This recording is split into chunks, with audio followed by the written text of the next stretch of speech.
아, 여기가 좁아 보여서. 이렇게 떨어지지. 아이고.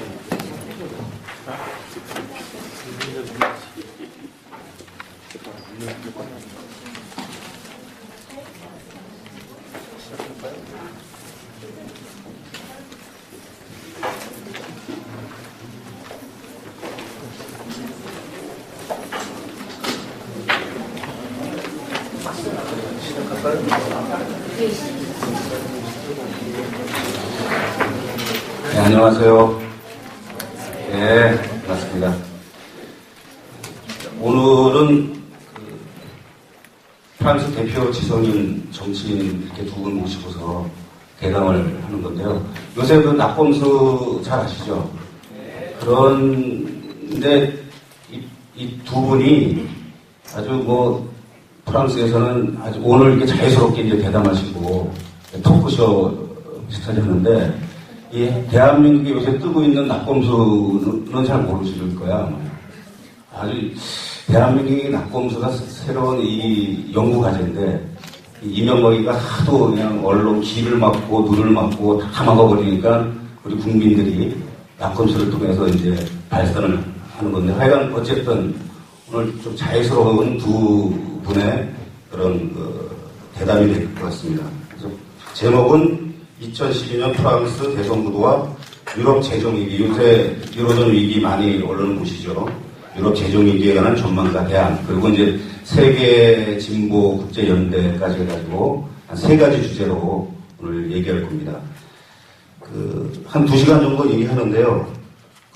방금 전에 제가 말씀드렸지만은 한 30분 정도는 프랑스도 우리도 사실 내년 4월 달에 총선 있고 12월 달에 대선이 있는데 프랑스는 대선이 먼저고 그다음에 내년이 대선이고 후년이 이제 총선이랍니다. 그러니까 지금 대선 총선 국면이에요. 비슷해요.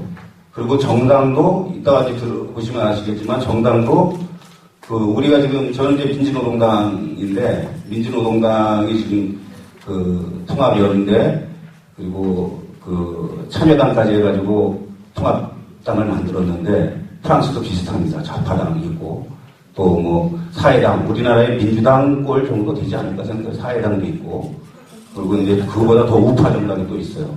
또 그 좌파 정당 비슷하니까 한번 재미있을 거니까 한번 이렇게 관심 갖게 한번 보시고요. 그다음에 유럽 재정 위기가 상당히 심각한데 미국과 관련돼서 신자유주의 위기가 이게 전이가 됐는지 여부도 우리가 한번 꼼꼼히 따져봐야 되지 않겠어요? 그런 부분이 있고 세 번째는 이제 진보 단체들의 국제적 연대. 우리 자국 내에 희망 가지면 안 됩니다. 그죠? 국제적인 연대를 해야 되는데 이런 어떤 방식으로 다양한 방식이 있을 텐데 그런 또 국제적인 사회 포럼을 만드신 본인이시기 때문에 그런 순서로 진행하겠습니다. 그래서 제가 소개를 드리면요. 일단은 상당히 유명하신 분인데 전 르몽드 디플로마틱 편집장이시면서 지금 아펙 대표를 맡고 계시거든요. 베르나우 까생 씨를 소개해드리겠습니다. 까생 씨.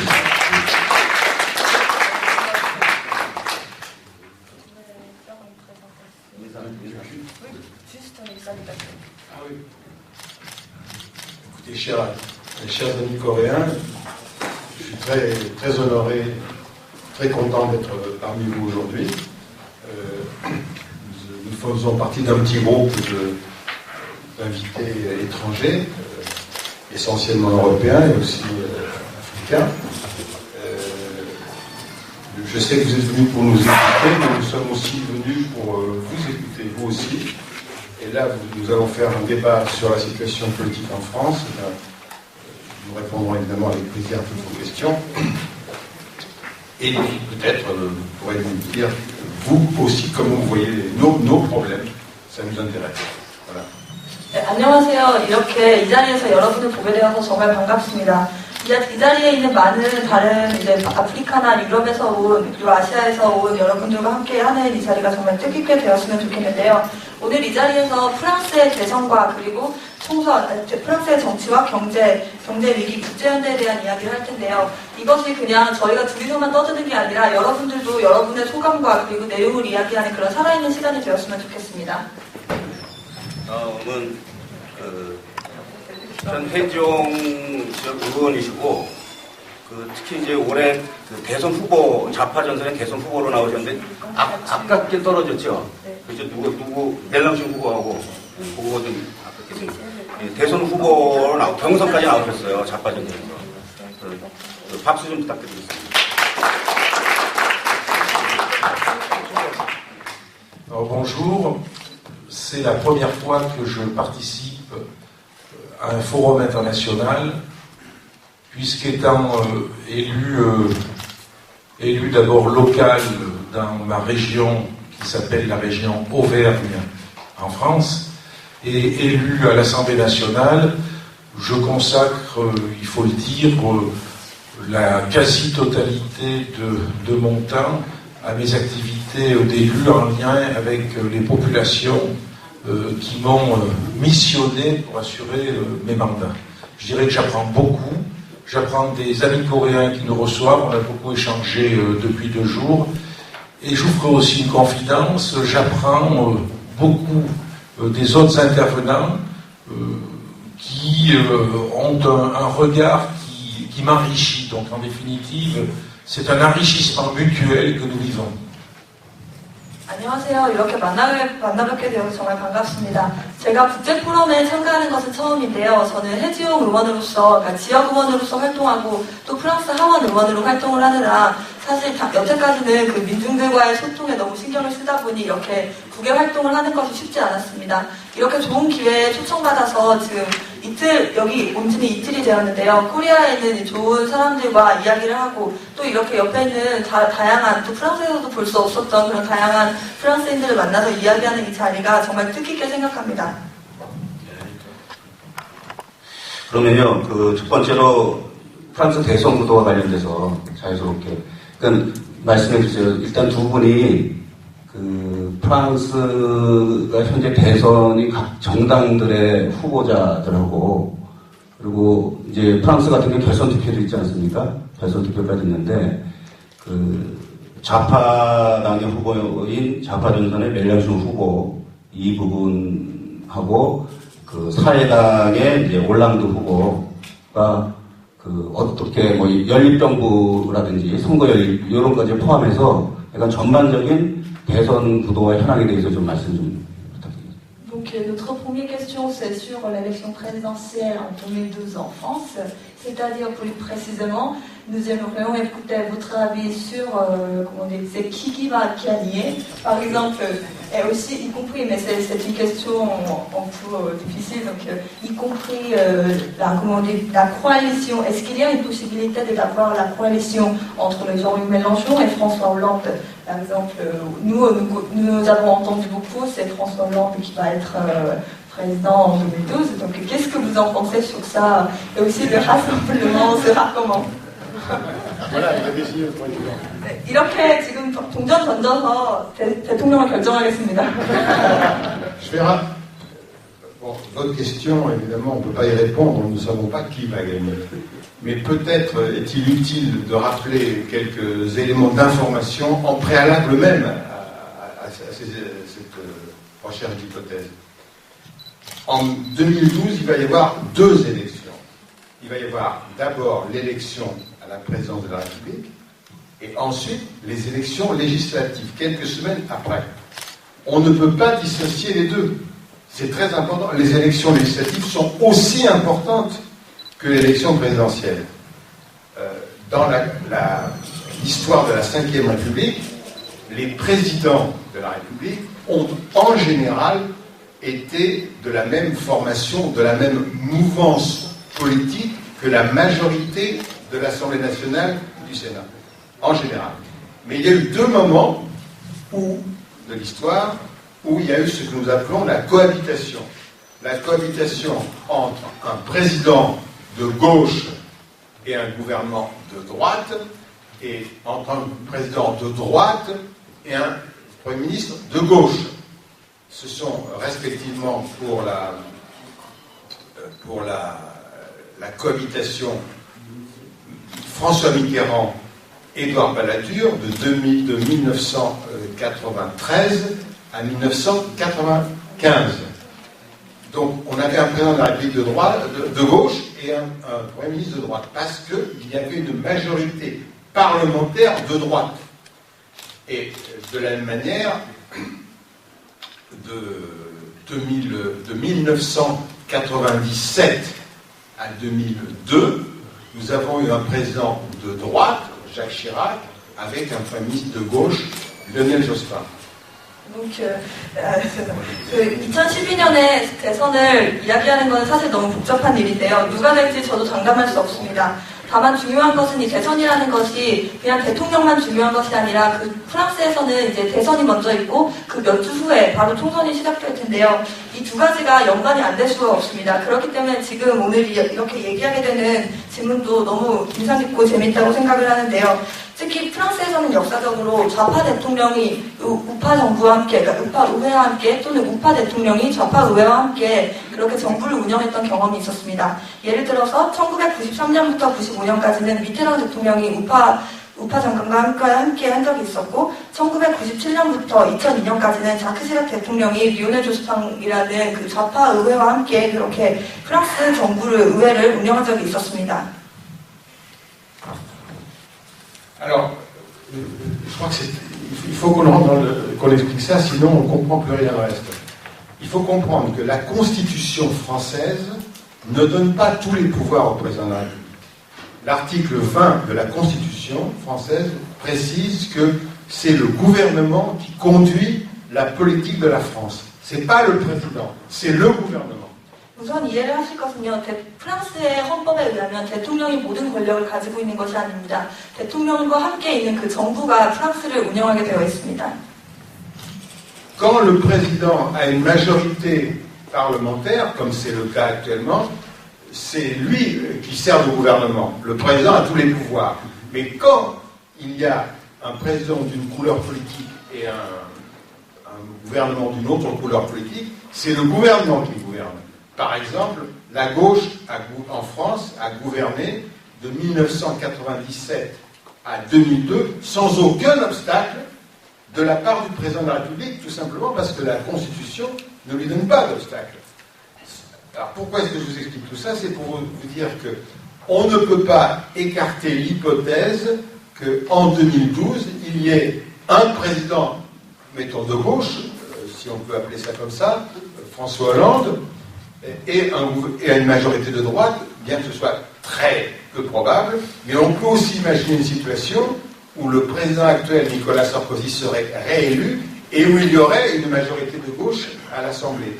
D'autant plus que les électeurs français ont le sens de la correction de trajectoire. Ils ne veulent pas qu'un camp l'emporte trop sur l'autre. 우선 1997년부터 2002년까지는 여기 그때 이제 우파가 들어섰기 때문에 사람들이 매우 걱정을 한 적이 있었는데요. 근데 그런 것과 상관없이 프랑스는 전혀 그렇게 우파에 끄떡없이 운영된 그런 경험이 있습니다. 이런 것은 다시 보면 이제 다시 이야기하면 우선 여러분이 이해할 것인데요. 프랑스의 헌법에 의해서 대통령이 모든 프랑스의 정치를 좌지우지하는 것이 아니라 그것을 구성하고 있는 의회에 그렇기 때문에 총선도 매우 중요하다는 것을 여러분에게 다시 말씀드리려고 이 얘기를 한 것이고요. 지금 사회자분께서도 말씀하셨듯이 프랑스와 올랑드라는 이제 프랑스 사회당의 대선 후보가 만약에 될지 또는 사르코지가 재선이 될지 이런 것들에 대해서 프랑스에서도 많은 이야기가 있습니다.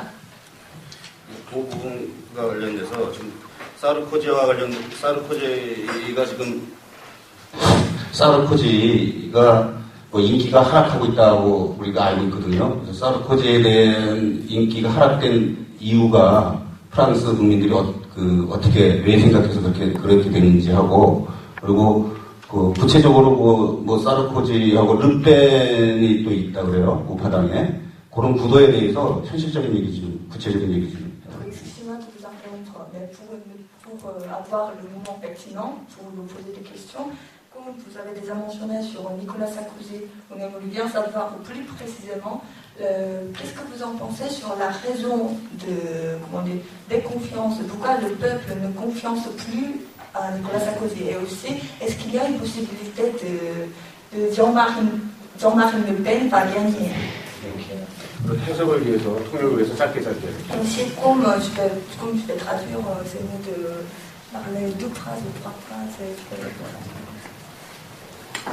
Alors Nicolas Sarkozy a été élu en 2007 en créant dans le pays un climat d'espoir, où il a laissé croire, où il a convaincu les Françaises et les Français qu'il allait conduire une politique qui améliorerait leur quotidien. 우선 니콜라 사르코지 대통령은 2007년 당선이 되었는데요. 그 당시 많은 프랑스의 국민들은 이 사람이 경제를 살릴 것이다라는 것에 희망을 가지고 있었습니다. Il avait donc assis sa campagne électorale sur des grandes valeurs telles que la valeur travail, en laissant penser aussi qu'il allait me conduire une politique sociale. Dans la réalité, il a été sans doute le président de la République que la France n'avait jamais connu à ce point pour défendre des intérêts des plus riches, des privilégiés, et pour être véritablement le bras armé du capitalisme. 그렇지만 그가 선거운동 당시에 이야기했던 노동자라든지 아니면 사회개혁 그리고 사회보장제도라는 것들은 그 사람이 당선된 그 첫날부터 전혀 지켜지지 않았는데요. 그렇기 때문에 국민들은 어떤 것이 니콜라 사르코지가 진실인 것인지 그가 펼치는 정책에 어떤 영향을 끼쳐왔는지 이것들을 다 몸으로 체감하고 있습니다. Donc il a fait illusion très peu longtemps et une fracture s'est révélée entre ce président de la République et progressivement la grande majorité des habitants de notre pays. 지금 정부가 정말 어떤 식으로는 사람들을 설득하기 위해서 우리가 바뀌고 있다, 사회 진보를 이끌어내고 있다라고 이야기하지만 그것을 믿는 사람은 현재 아무도 없습니다. Je dirais qu'aujourd'hui, la responsabilité de la gauche, j'emploie volontairement le mot gauche dans son ensemble, la responsabilité de la gauche est extrêmement grande. 그렇기 때문에 저는 이런 상황에서 지금 프랑스의 좌파가 가지고 있는 책임도 정말 크다라고 생각합니다. Je crois qu'elle a deux enjeux principaux. Le premier enjeu, c'est bien sûr de battre Sarkozy, d'élire un président de la République de gauche, parce qu'il est évident que laisser Sarkozy 5 années de plus au pouvoir, ça serait continuer une entreprise de démolition de tout ce que la France a pu construire de social pendant des décennies. 저는 그렇기 때문에 지금 이런 상황에서 두 가지 중요한 점이 있다고 생각을 하는데요. 첫 번째는 바로 반 니콜라 사르코지 전선을 형성하는 것입니다. 우리가 니콜라 사르코지가 그냥 기업 하나를 운영하다가 말아먹으면 그거는 보고 있을 수 있어도 국가를 그렇게 만드는 것은 볼 수 없기 때문입니다. Mais ce premier enjeu ne peut pas être séparé d'un second enjeu. C'est que si la gauche l'emporte, il faut qu'elle soit en mesure de mener une politique pour répondre aux besoins des gens, c'est-à-dire, à notre avis, une politique de transformation sociale. Sans transformation sociale, sans s'attaquer au cœur du système, sans attaquer le capitalisme dans ses racines, on n'améliorera pas le sort des habitants de notre pays. 이 첫 번째만큼 중요한 것, 그리고 이 첫 번째와 뗄 수 없는 두 번째 중요한 점은 바로 좌파가 2012년에 정권을 집권했을 때에 해야 할 조치들과 그런 실천들입니다. 우리가 만약에 그 집권을 하고 나서 그리고 집권에 대해서 전망을 많이 하는데 그 이후에 제대로 변화하는 모습을 보여주지 않는다면 결국은 니콜라 사르코지와 다른 점이 없다라는 것을 사람들이 또 느낄 수밖에 없고 우리가 당장 5년 그리고 10년 만에 살아갈 것이 아니라 이 나라를 정말 운영하고 이 미래를 생각한다면 실질적으로 할 수 있는 그 정책 내용에 대해서 토론해야 한다고 생각합니다. Et pour terminer cette première réponse, vraiment, en ce qui concerne la question concernant l'extrême droite et la fille de Jean-Marie Le Pen, Marine Le Pen, ce que je pense, ce que je crois vraiment, c'est que si la gauche en gagne les élections et si elle n'est pas à même de tenir ses engagements et concrètement d'améliorer le sort des habitants de notre pays, tout est possible on risque d'avoir la montée des populismes, la montée de l'extrême droite, et la responsabilité que nous avons au front de gauche, c'est de tout mettre en œuvre pour qu'il y ait une politique de transformation sociale qui est la seule à même de répondre aux grandes questions de notre société. 네, 마지막으로 그 르펜, 그러니까 그 프랑스의 극우 정당의 집권 가능성에 대해서는요, 저는 거의 없다라고 생각을 하지만, 사람들이 그것을 없다라고 생각을 하지만, 그럼에도 불구하고 그 극우 정당이 집권을 했을 때 가지는 위험성은 너무나 크기 때문에 지금 좌파 전선으로서도 그 극우 정당에 대한 그렇게 다른 차이점을 보여주고 그것이 왜 위험한지에 대해서 많은 사람들에게 설득하는 과정을 바로 그 대선, 그 선거운동 과정으로 생각을 하고 있습니다. Je vais peut-être compléter les propos d'André en examinant d'abord, voyons de quoi parle-t-on lorsqu'on parle de gauche. Quels sont les partis de gauche? Alors, vous avez le parti le plus important à gauche, c'est évidemment le Parti socialiste, qui a, à l'issue d'une élection primaire dont les électeurs n'étaient pas que les membres du Parti socialiste, puisqu'il y a presque 3 millions de Français qui ont participé à cette élection, ont désigné François Hollande comme candidat du Parti socialiste. 네, 우선 여기에 몇 가지 덧붙이고 싶은 것이 있고요. 그리고 사람들이, 여기 계신 분들이 이미 좀 이해를 하기 위해서요. 프랑스에서 좌파라고 부르는 정당들이 무엇이 있는지에 대해서 잠깐 설명을 하면, 그 첫 번째로는 우선 정치로 보면 사회당이 있습니다. 사회당에서는 대선 후보를 경선할 때에 300만여 명이 참여를 했었는데요. 당시에는 이제 거기 모든, 그러니까 좌파에 동의하고 공화국의 기치에 동의하는 사람이라면 누구나 참여할 수 있다라는 그런 기치로 당원이 아니어도 투표를 할 수 있게 했었습니다. Il y a les Verts, le parti Les Verts qui s'appelle Europe Écologie Les Verts, qui a obtenu de très bons résultats aux précédentes élections régionales et qui présente comme candidate une ancienne magistrate qui s'appelle Eva Joly. 그리고 프랑스의 녹색당에서는 이제 지방선거에서, 지난 지방선거에서 좋은 성과를 이뤄낸 것을 바탕으로 지금 현재로서는 에바 졸리라고 하는 대선 후보를 밀고 있습니다. Il y a le Front de gauche, dont André est un des principaux responsables dans la campagne électorale. Le Front de gauche, un front qui regroupe le Parti communiste français, un nouveau parti qui date d'il y a 3 ans qui s'appelle le Parti de gauche, qui est dirigé par Jean-Luc Mélenchon, ancien sénateur socialiste. Et Mélenchon est maintenant le candidat du Front de gauche, qui comprend donc le Parti communiste, le Parti de gauche, et puis des petites formations de moindre importance. C'est ça les deux plus gros. Et puis il y a par ailleurs, en dehors du Front de gauche, des candidatures d'extrême gauche, trotskistes, mais qui pour l'instant recueillent pratiquement entre 0 et 1% dans les sondages.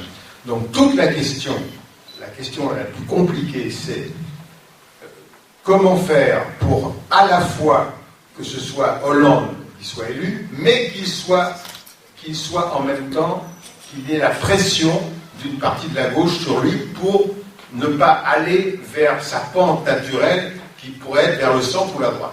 네, 그리고 이제 좌파전선이라는 것이 있는데요. 지금 좌파전선의 대표적인 이렇게 정당 지도인으로 옆에 있는 앙드레 사생이 있는데, 좌파전선을 구성하는 정당은 3가지가 있습니다. 프랑스 공산당과, 그리고 이제 막 창당한 지 3년이 된 프랑스 좌파당, 그리고 단일 좌파로 구성이 되어 있는데요. 지금 좌파전선의 대선 후보는 여기 프랑스 좌파당의 대표인, 그러니까 공동대표인 이전 상원의원이었던 정릭 멜랑숑이라는 사람입니다. 그리고 이것을 제외하고 트로츠키주의자들이 있는데, 그 사람들은 거의 이제 지지율이 1%에서 0.1% 사이를 왔다 갔다 하는, 거의 사람들에게 이제 주목받지 못하는 그런 게 있는데요. 중요한 것은 우리가 여기서 이제 프랑스와 올랑드라고 하는 사회당의 대선 후보를 이야기할 때에는 그 사람만 지켜보는 것이 아니라 그 사람의 방향이 우쪽으로 가지 않고 더 중도보다도 더 좌쪽으로 당길 수 있는 그런 우리가 내용을 만들고 힘을 구성해야 한다는 것입니다.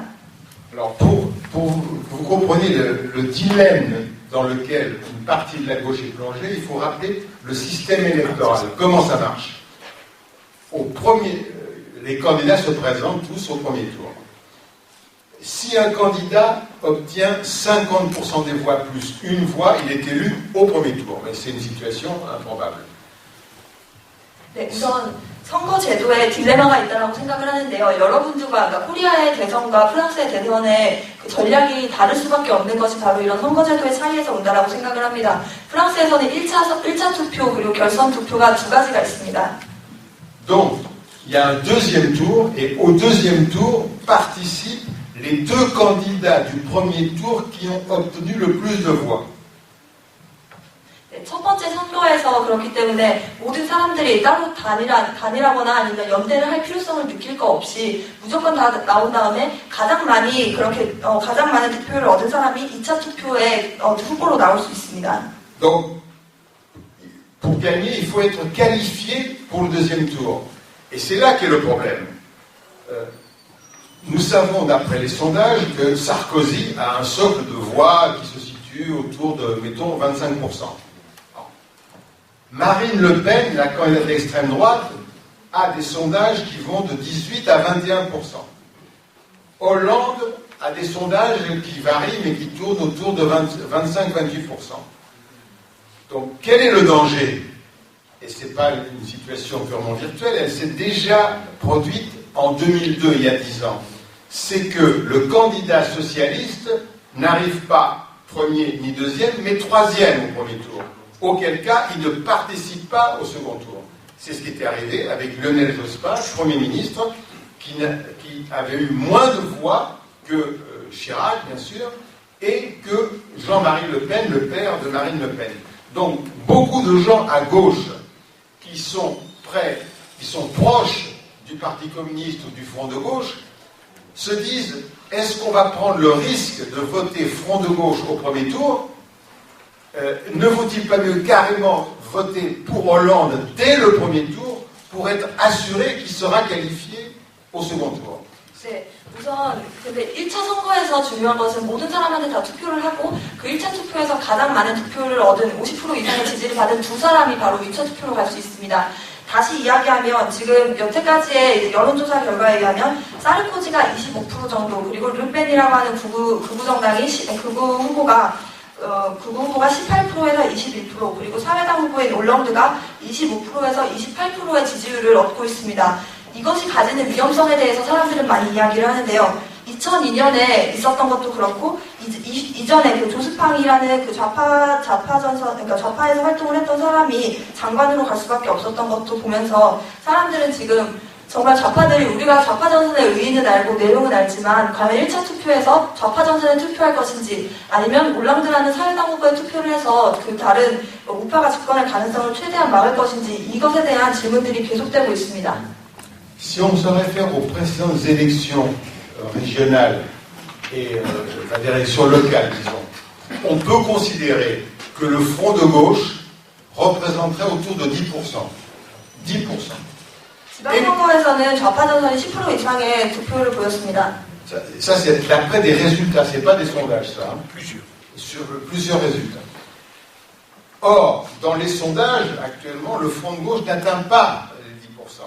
Pourquoi? Parce que beaucoup de ces électeurs potentiels, y compris dans nos propres familles, disent on ne peut pas courir le risque d'avoir Sarkozy encore 5 ans. Je vous assure que s'il y a Sarkozy 5 ans, il va y avoir une énorme cascade de dépression nerveuse ou de suicide en France. Vous n'avez pas idée du rejet viscéral dont Sarkozy fait l'objet de la part de large partie de la population française. Donc c'est un danger mortel que d'avoir Sarkozy président. Et donc beaucoup de gens disent ben, tant pis, on n'est pas d'accord avec Hollande, mais c'est mieux, on votera Hollande dès le premier tour. Ce sont des gens qui normalement devraient voter pour le Front de gauche. 네, 그렇지만 좌파 전선이 지방선거에서 10% 이상을 얻었다고 해서 대선에서도 얻을 수 있을 것인가에 대해서는 의문을 가지는 사람들이 많습니다. 우리 가족들마저도 지금 저 옆에 있는 사람과 저의 가족들마저도 우리가 좌파 전선에 투표하는 것보다 사르코지를 5년 더 우리가 얼굴을 보는 것은 진짜 끔찍하다. 그거는 볼 수 없기 때문에 사회당 후보에게 투표하겠다라고 하는 그런 사람들이 정말 많습니다. 왜냐하면 지금 여태까지 사르코지가 보여온 것은 정말 너무 위험하기 때문입니다. Et il est absolument indispensable que le Front de gauche ait la plus grande force possible pour faire pression sur le Parti socialiste, dont la ligne de plus forte pente, c'est d'aller vers le centre et d'aller sur des positions qui ne sont pas radicalement opposées à celles qui sont en cours actuellement, qui serait d'ailleurs une sorte d'accompagnement du social-libéralisme pour finir comme Zapatero, comme Papa Andréou, comme Socrates au Portugal. Voilà, ça c'est ce qui se profile. S'il n'y a pas une pression énorme de la gauche, le destin du candidat socialiste, c'est de finir dans 2 ans comme ses collègues socialistes de Grèce, d'Espagne et du Portugal. 네, 그리고 그렇기 때문에 좌파 전선으로서는 우리의 후보를 미는 것과 함께 후보를 미는 것뿐만 아니라 내용적으로도 함께 사회당을 당기고 함께하는 것이 중요합니다. 우리가 전 세계에서 보아왔듯이 그리스나 스페인 그리고 포르투갈의 사회당이 집권을 했을 때에 그들이 이제 점점 더 우경화되고 점점 더 신자유주의 정권의 신자유주의 정책을 수용하는 이런 과정들을 통해서 얼마나 많은 민주들이 힘들어했고 그것이 어떤 결과를 가져왔는지 잘 보였기 때문입니다. 네, 요거 대선과 관련돼서 한마디만 질문하고 다음으로 넘어가겠습니다. 이게 우리나라도 똑같은데요. 지금 이명박 정부가 경제 살린다고 그래서 했지만 우리 국민들이 실망을 해서 엄청나잖아요, 지금, 반응비가. 근데 이제 민주당이냐, 진보정당이냐 할 때 진보정당이 지금 힘이 없어요. 그래도, 사르코지 5년 안 보기 위해서 멜랑송 찍어야 된다듯이, 이명박, 박근혜 안 보기 위해서, 민주당 후보를 찍어야 되지 않나. 이런 이제 분위기가 있죠, 아무래도. 우리 이제 좌파 전선이 우리 이제 진보정당, 한국에서는 진보정당 쪽이에요. 사회당이 이제 민주당 정도 되는 거고, 비슷하잖아요, 그죠? 근데 이제 문제는 우리 진보정당에서 그것까지 용인하고 있습니다. 왜냐면 민주당하고 정책연대, 선거연대해서 연립정부까지 구성하자라는 문제는 거기까지 비슷한데, 제가 이제 짜생 씨한테 질문하는 건 뭐냐면, 사회당이 만약에 집권했을 때 진보 진영이 정책을 잘 만들어야 되잖아요. 근데 핵심은 그겁니다. 청년 일자리 문제. 네? 이걸 해결 못하면은 민주당하고 진보 정당이 다시 사회당하고 좌파 정당이 다시 정권 잡아도 저는 크게 빚을 국민들한테 호응을 못 얻을 것이다. 그거에 대한 뭐냐? 네? 어떻게 할 것이냐? 청년 일자리 문제 어떻게 정책을 가지고 있습니까? 한번 물어보세요.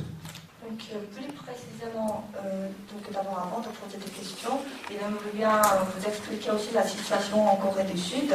C'est tout à fait pareil. Notre président actuel aussi, il était gagné avec le slogan de croissance économique, mais là, on a vu, c'était un mensonge. Et aussi, deuxièmement, le rassemblement de la gauche, et y compris l'alliance de l'élection entre le parti socialiste, qu'est-ce qu'on peut faire l'alliance avec eux aussi, c'est une question très très importante pour nous. Et nous avons aussi le parti démocrate qui est comme le parti socialiste en France, et aussi nous aurons le nouveau parti progressiste unifié, c'est-à-dire qu'on peut considérer c'est comme le front de gauche en France. Donc on est en train de réfléchir tout à fait pareil dont vous avez parlé. Donc comment on peut voter? On va voter le Parti socialiste, le Parti démocrate, ou on peut voter pour le candidat progressiste. Ça, notre question aussi. Mais je pense que ce qui est plus important que ça, comme André Sassen a parlé tout à l'heure, si on va gagner, et aussi si le Parti socialiste, si le Parti démocrate ou le candidat progressiste va gagner, nous devons montrer le changement de la transformation sociale au peuple, aux citoyens. C'est-à-dire que plus précisément, donc, sa question est comment, en Corée du Sud, c'est une question importante, c'est le chômage. Chômage de jeunesse surtout. Donc, pour résoudre ce problème, comment vous pouvez convaincre les gens, et aussi si vous avez des politiques ou des idées pour résoudre le chômage des jeunes, vous pouvez donner les arguments. Je vais commencer à répondre en reprenant effectivement ce que le modérateur vient de dire. L'élection, le résultat obtenu à une élection, et en particulier à une élection présidentielle, est important. Il est important le résultat en particulier pour nous en France, puisque nous venons de créer le Front de gauche, qui est un rassemblement inédit. C'est complètement nouveau ce que nous avons fait. C'est-à-dire, c'est regrouper plusieurs organisations qui sont des organisations de gauche, mais qui veulent vraiment transformer la société. Et c'est nouveau, parce que ce rassemblement, il ne se fait pas comme ça pouvait se faire avant, où il y avait un grand parti, ou un parti plus important, le Parti communiste français, et qui considérait que le rassemblement, c'était lui au milieu, et les autres autour comme des satellites. La conception du rassemblement que l'on a mise en œuvre est différente. C'est plusieurs organisations que l'on veut à égalité, en considérant, comme je l'ai dit hier, que 2 plus 1, ça ne fait pas 4, mais ça peut faire 8, 10, 12, parce qu'on pense qu'un rassemblement, il l'étend et il attire. 네, 우선 이미 사회자분이 이야기하신 속에 답이 있다고 생각을 하는데요. 질문에 대한 답을 하기 전에 잠깐 짧게 이제 단결에 대해서 이 내용을 가지기 위해서 단결을 설명해야 하기 때문에 이 단결에 대한 얘기를 짧게 하고 싶습니다. 이 대선에서 득표율을 얼마나 얻고 어떻게 당선이 되는지는 정말 중요합니다. 그렇지만 그것보다 중요한 것은 바로 프랑스의 좌파들이 제대로 서는 것인데요. 바로 그것이 내용을 만드는 기반이 될 것이라고 생각을 하고요. 지금 이미 우리가 많이 이야기했던 프랑스의 좌파전선, 이 좌파전선이라는 것은 사람들은 처음에는 이제 믿지 못할 실험이라고도 생각을 했습니다. 지금 이제 막 진행되고 있는 것이고 새로운 내용을 가지고 사람들을 설득하는 과정에 있습니다. 이 좌파전선이 단결을 할 때 주의해야 할 점은 큰 당이, 거대한 당이 다른 사람들을 숫자로 미는 것이 아니라 정말 거기에 있는 소수 정당이라고 할지라도 소수의 다른 조직들까지도 모두 그런 것을 민주적으로 결정하고 존중해야 하는 것이 매우 중요합니다. 어제 저녁에도 이야기했듯이 2 더하기 1 더하기 1이 4가 아니라 그것이 4 플러스 8이나 12 그리고 100의 힘을 낼 수 있게 하는 것이 바로 단결이 가진 힘이라고 생각합니다. C'est donc par le fait que ce rassemblement est nouveau, il faut qu'il apparaisse dans le paysage politique français comme étant une force qui compte et qui puisse influer sur les orientations de quelque gouvernement que ce soit. Il est donc extrêmement important que notre candidat aux élections présidentielles, Jean-Luc Mélenchon, ait le meilleur résultat possible, parce que ce résultat créera un rapport des forces pour les élections législatives qui suivront, aura un effet d'entraînement, et créera un rapport des forces pour toute la vie politique qui suivra ces élections, quel que soit le président.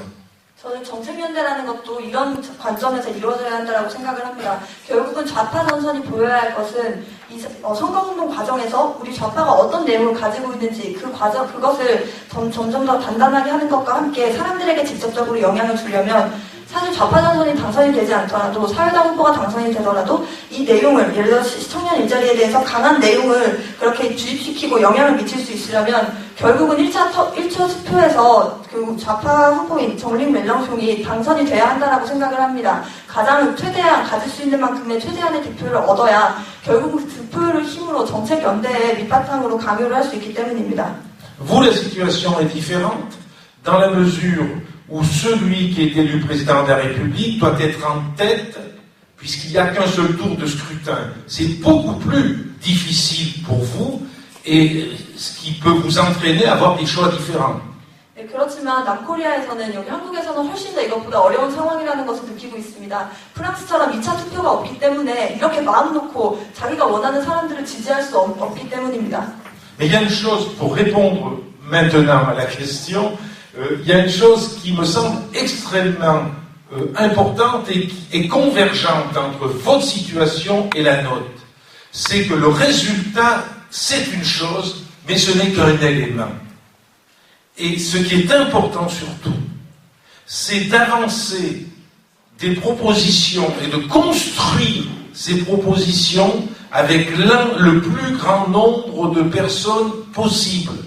C'est par exemple aussi faire comprendre collectivement que pour qu'il puisse y avoir un changement, et notamment du travail pour les jeunes, pour prendre un exemple précis, que pour y avoir un changement, il faut de façon incontournable prendre des décisions politiques radicales qui s'attaqueront au cœur du système. 네, 이제서야 이제 질문에 대한 직접적인 답변을 하면요. 사실 제가 그렇기 때문에 이제 정리해서 이야기하고 싶은 것은 이런 선거의 결과뿐만 아니라 그 과정에서 결국은 사람들에게 좌파 전선이 가지고 있는 모습이 어떤 것인지, 진보가 가지고 있는 결정적인 차이가 무엇인지를 이 선거 과정에서, 선거 운동을 하는 과정에서 보이는 것과 함께 실제로 많은 사람들과 공동의 정책을 구성하고 그렇게 이제 좌파가 집권을 했을 때 이 청년 일자리라는 것에 대해서도 정말 결정적인 이 상황을 바꿀 수 있는 사람들이 어떻게 보면은 그 이제 사회당이나 아니면 민주당에서는 받아들일 수 없는 그런 정책들까지도 그렇게 강요하고 그것에 영향력을 미치는 것이 중요하다고 생각합니다. Ça veut dire que, je termine, dans votre cas d'ailleurs comme dans le nôtre, ce qui est important, c'est que même si des électeurs sont amenés pour une raison ou pour une autre à voter dès le premier tour pour le candidat socialiste, ça peut se produire dès le premier tour, soit parce qu'il n'y a qu'un seul candidat, soit parce qu'il y a plusieurs candidats et qu'il y a le vote utile. Malgré cela, il faudrait que ces électeurs-là comprennent, aient un niveau de conscience qui permette ensuite de faire pression et de faire bouger par la rue, par les manifestations, par la pression sociale, le gouvernement en place pour qu'il s'engage vers les réformes qui véritablement seraient indispensables, telles que par exemple nationaliser des banques pour avoir un pôle bancaire public qui permettrait d'orienter toute l'économie du pays. 네, 그리고 저는 여기서 이제 마지막으로 끝내면서 하고 싶은 이야기는 유권자들에게 결국은 우리가 어떤 사람들인지 제대로 보여야 한다는 것입니다. 근데 여러분들이 여기서 걱정하는 것만큼 프랑스에서도 사회당이 혹시 뭐 안 될까봐, 사회당마저도 안 될까봐, 1차, 2차 투표를 겹쳐도 안 될까봐라는 그런 생각으로 처음부터 진보 후보가 아닌 사회당 후보에게 투표를 하려는 사람이 있습니다. 프랑스에서도 실제로 가능성이 있고요. 근데 우리는 이것에 겁내지 말고 실제로 우리가 가지고 있는 힘을 믿고 그것을 계속해서 더 가능성을 크게 확장시키는 것이 제일 중요하다고 생각합니다. 그리고 집회, 특히나 사람들이 집회에 모이고 사회의 거리로 나오고 이런 힘들을 보면서 우리가 사람들이 원하는 사회 변화라는 것이 얼마나 강한지 그 힘에 대해서 우리가 답변할 수 있어야 한다고 생각을 합니다. 이것이 집권 이후에 은행의 국유화라든지 아니면 공기업의 최대한 확대 이런 것으로 나타날 수 있다고 생각합니다. Pour répondre à la question en partie sur le chômage, pour prolonger ce qu'a dit André Chassaigne, comment ça se présente? Aujourd'hui, le gouvernement français, comme tous les gouvernements européens, est obsédé par une seule chose, la question de la dette publique. C'est l'obsession générale. Face à cette situation, qu'est-ce que c'est qu'une dette? C'est la différence entre des recettes et des dépenses. Pour résorber la dette, il y a deux façons. On diminue les dépenses ou on augmente les recettes. Ce qu'a fait les gouvernements de Sarkozy depuis son élection, c'est qu'il a constamment diminué les recettes fiscales en provenance des entreprises et des secteurs les plus riches. Il a baissé les impôts systématiquement.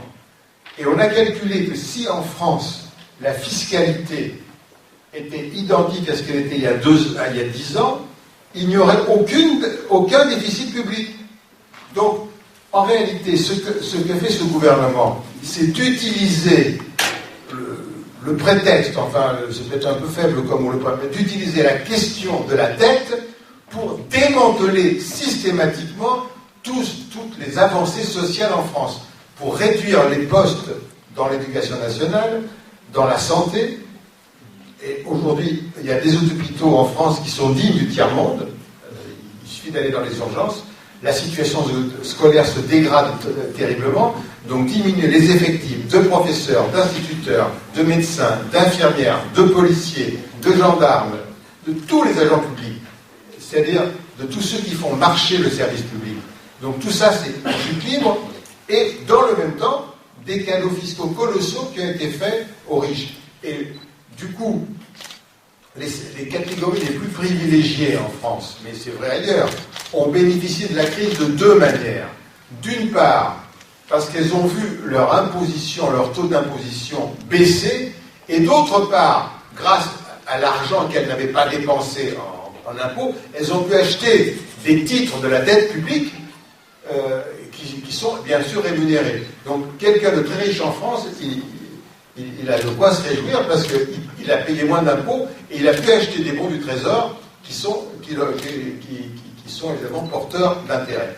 Donc la solution la plus évidente, la plus immédiate, c'est d'augmenter massivement la fiscalité des plus riches de manière à rétablir les comptes. Ce qui ne veut pas dire qu'il ne faut pas faire d'économie aussi, rien n'est parfait.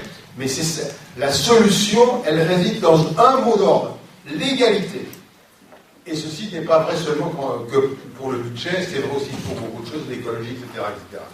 Mais on est très loin je dirais, ce que je suis en train de dire est très très loin, non seulement des positions de Sarkozy, mais aussi des positions du Parti socialiste. 네, 청년 실업 문제에 대한 답변만 하나 추가를 하면요. 청년 실업이 어디서 오는가? 결국 이것은 국가 부채와 연관이 되어 있다고 생각을 합니다. 국가 부채는 두 가지가 있는데요. 하나는 국가 부채를 해결하는 두 가지 방법은 하나는 소비를 줄이거나 아니면 세금을 올리는 이 두 가지 방법이라고 생각을 합니다.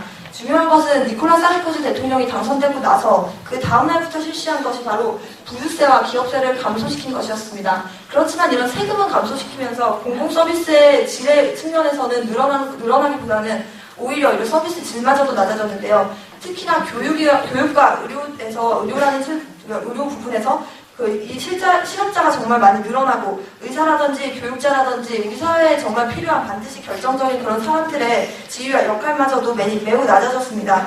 그렇기 때문에 저는 이 국가부채가 가지고 있는 이것을 보면서 결국 세금을 증가시켜야 한다고 생각을 하는데요. 진정한 평등이라는 것은 똑같이 물리는 것이 아니라 많이 갖고 있는 기업들 그리고 부유한 사람들에게는 훨씬 더 많은 세금을 책정하고 그 사람들 거를 가져오는 것이 중요하다고 생각을 합니다.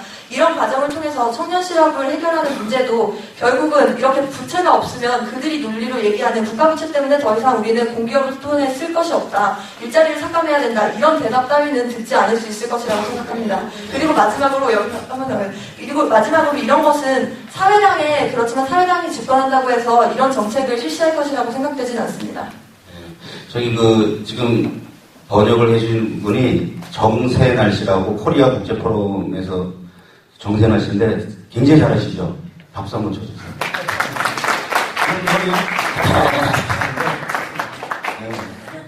시간 관계로 들을 거 많지만은 유럽 재정위기에 넘어가겠습니다. 사실 저희들은 유럽은 꺼지지 않는 자본주의 나라라고 생각했습니다. 유럽의 자본주의는 영원하다 이렇게 생각했는데 요새 보니까는 이거 곧 망할 것 같아요. 네? 유럽이. 왜 미국 금융위기 때문에 영향을 받아서 그런 거예요? 아니면 유럽 자체 자본주의가 문제가 있는 거예요? 어떻게 생각하시는지요? Donc votre débat était très impressionnant. Mais comme on n'a pas beaucoup de temps, il va poser des questions sur la crise économique. Mais pour les Coréens, nous avons pensé que l'Europe va rester toujours au capitalisme. Pour nous. Mais donc c'est la crise qui nous montre que c'est pas vrai. Donc qu'est-ce que vous en pensez de la crise? Comment il va arriver? Et le résultat de crise, comment il a touché au peuple, aux gens? Et aussi comment on peut surmonter cette crise? Moi, je crois que pour répondre à la question, il faudrait qu'on s'adresse à un grand économiste français. On en a un ici, donc on va lui demander de commencer à répondre. Et puis, comme sa réponse sera imparfaite, je compléterai après. 네, 우선 여기에 프랑스의 정말 유명한 경제학자분이 여기 계시기 때문에 바로 마이크를 넘기겠습니다. 그리고 모든 대답을 들은 후에 혹시 부족한 게 있으면 제가 덧붙이겠습니다. Je proteste vigoureusement et officiellement contre cette démarche inamicale du camarade Chassel. 네, 저는 이렇게 저에게 일방적으로 강요하는 옆에 있는 샤셀 친구의 이런 방식에 대해서 동의할 수 없습니다. Bon, alors, on ne peut pas parler de la crise en France sans parler de la crise en Europe et de la crise en général. Il n'y a pas tellement de spécificité française. Les mécanismes sont les mêmes partout, les résultats sont à peu près les mêmes partout. 네, 우선 프랑스 위기라는 것은 유럽의 경제 위기, 세계의 경제 위기를 이야기하지 않고서는 말할 수 없습니다. Bon, il y a actuellement au centre du débat le problème de la dette, de l'endettement public. les gouvernements ont décidé d'en faire le sujet principal. C'est une décision politique. En politique comme en journalisme, un fait n'existe que si on le considère, on dit que c'est un fait, que c'est un problème. Bon, 네, 우선 이 경제 문제에 대해서는 가장 큰 게 조금 전에도 이야기했던 국가 부채 때문이라고 생각을 하는데요. 이 국가 부채를 어떻게 해결하느냐, 이것이 어디서 왔는지를 보는 것이 바로 경제 위기를 제대로 분석하는 근본적인 그런 것 중에 하나라고 생각을 합니다. 결국 이 국가 부채라는 것은 정부의 정치적 결정에서 왔습니다. Au Japon, la dette publique représente 200% du produit intérieur brut. En France, c'est je crois l'ordre de 80%. J'ai plus les mémoires, les chiffres en tête. Entre 80 et 90. Au Japon, c'est 200%.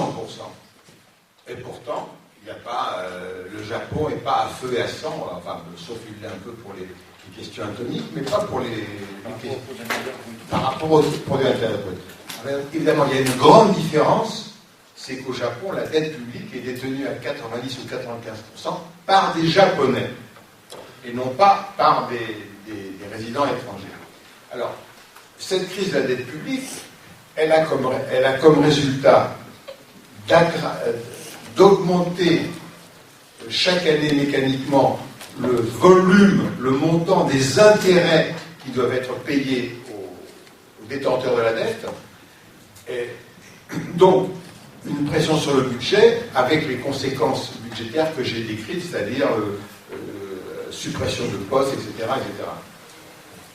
네, 우선 여기서 하나 볼 수 있는 것은 이제 GDP에 따른 성장률이라는 것의 평가인데요. 사실 GDP로만 그 국가의 경제를 평가한다는 것은 말이 되지 않습니다. 특히나 이것은 일본에서만 보더라도 일본이 갖고 있는 이제 200% 이상의 GDP의 성장률을 봤을 때 거기서 가지고 있는 국가 부채는 90%가 넘었던 시기가 있었습니다. 그렇기 때문에 이제 프랑스에서도 이런 것만 가지고 보기에는 어렵다는 것을 한번 이제 밑에 먼저 이야기를 하면서요. 이 재정이라는 것이 어려울수록 일자리를 삭감하거나 아니면 공기업의 질을 낮추는 방향으로 가는데 이것은 옳지 않습니다. Alors, maintenant, le facteur le plus important, c'est le fait que la France fait partie de la zone euro. Et là, on entre dans une question beaucoup plus compliquée. L'euro a été instauré comme monnaie unique de l'Europe en 1999, mais n'a commencé à fonctionner concrètement qu'en 2002, il y a 10 ans. Dans les billets en euros ont commencé à circuler en 2002. 네, 우선 저는 이 위기의 원인이 유로존에도 있다라고 생각을 합니다. 유로라는 것은 1999년에 이제 만들어지기 시작해서 2002년부터 이제 유럽에 적용이 된 사실 얼마 되지 않는 그런 시스템 중에 하나입니다. L'euro est aujourd'hui la monnaie unique de 17 pays membres de l'Union européenne. L'Union européenne, comme vous savez, en comporte 27. Il y en a donc 17 qui ont l'euro comme monnaie. Quel est le problème que ça pose? Le problème, c'est que la politique monétaire, donc de la gestion de l'euro, est faite par la Banque centrale européenne, mais il y a une seule politique monétaire pour tous les pays. Or, les pays membres de la zone euro sont radicalement différents à tous les égards, en termes de développement économique, de compétitivité, de perspectives démographiques, de lois sociales, etc. Donc l'erreur, il y a eu une erreur initiale énorme, c'est de faire une monnaie unique. Ce qu'il fallait faire, c'était une monnaie commune, ce qui est tout à fait différent. Une monnaie commune, ça aurait voulu dire une monnaie qu'on aurait pu appeler l'euro d'ailleurs, qui serait la seule convertible à l'étranger, et les monnaies nationales restant liées par des parités négociées avec la monnaie commune. C'est ce qui se passait avant dans le système monétaire européen avec l'écu. 네, 그러니까 유로화를 사용하는 것은 이제 유럽 연합 23개 국가 중에 17개 국가가 함께 지금 현재로서 사용을 하고 있는데요. 저는 이게 유로가 태어날 때부터, 유로가 만들어질 때부터의 정치적인 오류가 있었다라고 생각을 합니다. 사실 경영은 함께하고 이제 유럽 중앙은행을 통해서 여기 유로를 사용하는 것은 알겠지만 이 단일화폐라는 것으로 경제를 통합하려고 했던 의도도 이해는 하지만 이것이 사회적인, 경제적인 그리고 정치적인 상황이 전혀 같지 않은 속에서 일방적으로 하나의 단일화폐를 강요하면서 생겨나는 문제가 바로 유럽의 재정위기 그리고 금융위기의 근본적인 원인 중에 하나로 작용을 했습니다. 그렇기 때문에 저는 이것을 단일화폐가 아니라 처음부터 공동의 화폐를 하지 않았어야 하나라는 생각이 들으면서요. 그 공동화폐라는 것은 이름은 똑같이 유로일 수는 있으나 각국의 여러 가지 경제 상황과 그리고 지금 GDP라든지 이런 것을 고려해서 좀 더 평등한 그 기준을 하나 정해놓고 그 각국의 그런 화폐들을 존중하는 방식으로 갔어야 한다라고 생각합니다. Alors, quel était l'intérêt de l'euro pour les pays les plus faibles sur le plan économique ou autre? Leur intérêt, c'était, comme il y avait une monnaie unique, c'était de pouvoir emprunter sur les marchés financiers à des taux très faibles qui étaient les taux de l'Allemagne. Quand l'Allemagne, pays qui inspire confiance, emprunte, elle paye des intérêts de 2 ou 3%. Et pendant 10 ans, les pays du sud, de la périphérie de la zone euro, ont pu emprunter eux aussi à des taux très avantageux. Mais ça s'est terminé. Et aujourd'hui, les taux d'intérêt auxquels empruntent les pays du sud sont phénoménaux. En Grèce, je crois, c'est 27%. Au Portugal, c'est 7%. C'est-à-dire que ce sont des dettes qui ne peuvent pas être remboursées. C'est impossible qu'elles soient remboursées. Donc, on est dans une situation où la crise monétaire, elle n'est pas française ou espagnole, elle est européenne. Et aujourd'hui, je dirais dans les semaines qui viennent, on peut parfaitement assister à l'effondrement, à l'effondrement de la zone euro, ou à la sortie de la Grèce de l'euro. Tout est possible. 유로라는 것은 사실 유로가 처음 만들어졌을 때 그 17개의 국가가 모두 동의했던 것에는 그 당연히 이제 유로에 좀 더 화폐에 그 힘이 많았던 국가들에서는 물론이고 그렇게 빈부격차가 많이 날 때에 경제력이 약한 나라에서도 유로를 동의했던 것은 재정 시장에서 그렇기 때문에 이자율을 낮게 이자율에서 피해 없이 오히려 그것을 손해를 보지 않으면서 많은 부채를 빌려오기 위해서였다라고 저는 생각을 합니다. 그렇지만 이것은 이미 10년 전 이야기이지 지금으로선 적용될 수 없다고 생각을 하고요. 이런 과정을 통해서 보는 것은 유럽에서 벌어지는 재정 위기라는 것은 결국 이 유로화와 연결이 되어 있을 수밖에 없는 세계와 그리고 세계의 다른 어떤 나라에서 일어나는 재정 위기와도 연결이 있지만 유럽만의 위기이기도 하다라고 생각합니다. Donc aujourd'hui, les dirigeants européens sont confrontés à des choix radicaux. Et c'est pas pour dans 8 mois, c'est dans les jours qui viennent ou dans les semaines qui viennent. Alors, quelles sont les idées envisagées et qui restent toutes dans le cadre néolibéral actuel? Première idée, ça serait que l'Union européenne puisse, en tant qu'Union européenne, faire des emprunts. Actuellement, ce n'est pas le cas. Les emprunts sont souscrits par les pays européens. Mais l'Union européenne, en tant qu'entité, n'a pas de dette. Donc elle pourrait émettre des bons à des taux qui seraient sûrement très bas, et ainsi financer une partie de la dette publique d'un certain nombre d'États, les États les plus endettés. Bon, je crois que cette solution est déjà caduque. 네, 유럽의 지도자들이 지금 이제 더 이상은 늦을 수 없이 선택을 해야 할 시기라고 생각을 합니다. 이 유로화가 가지고 있는 위험성 그리고 유럽의 위기가 얼마나 심각해지고 그것이 언제 폭발할지 모르는데 이 시기가 8달이 될지 3주가 될지 2주가 될지 우리는 알 수 없습니다. 결국은 이것이 가지고 있는 근본적인 신자유주의라는 이런 체제의 한계를 극복해야 하는 것인 만큼 이런 지도자들의 결정도 이제는 할 수밖에 없는 상황이다라고 생각을 하는데요. 구체적으로 첫 번째는 제가 생각하는 것은 유럽연합의 이름으로서 바로 그런 부채를 쌓아야 한다는 것입니다. 현재로서는 전혀 진행되지 않고 있고 그 각국의 정부가 부채를 쌓고 있는 현실입니다. Deuxième solution, ça serait que la Banque Centrale Européenne, comme elle le fait déjà un peu, augmente massivement ses achats de titres de la dette publique des pays qui sont dans la situation la plus difficile, c'est-à-dire la Grèce, l'Italie, l'Espagne, enfin le Portugal plus que l'Espagne. Elle le fait déjà, mais je précise que les statuts de la Banque Centrale Européenne ne le lui permet vraiment pas. Et que la Banque Centrale Européenne est une forteresse de l'orthodoxie néolibérale, copiée, disons, sur le modèle allemand. Donc cette solution-là, je pense qu'elle est déjà insuffisante aussi. 그리고 두 번째는 유럽중앙은행의 역할인데요. 사실 지금 유럽중앙은행은 결국은 신자유주의 앞잡이 노릇밖에 그 이상은 하지 않고 있습니다. 그렇지만 그럼에도 불구하고 그 속에서 보여주는 이미 조금 진행된 것 중에 하나가 다른 나라의 채권을 구입하는 것인데요. 제가 생각하는 두 번째 해결책 중에 하나는 바로 그리스와 포르투갈, 스페인처럼 지금 우리가 이제 경제적으로 많이 어렵다고 하는 그런 국가들의 채권을 구입하는 것이 중간에 그 과도적인 해결 방법이 될 것이라고 생각합니다.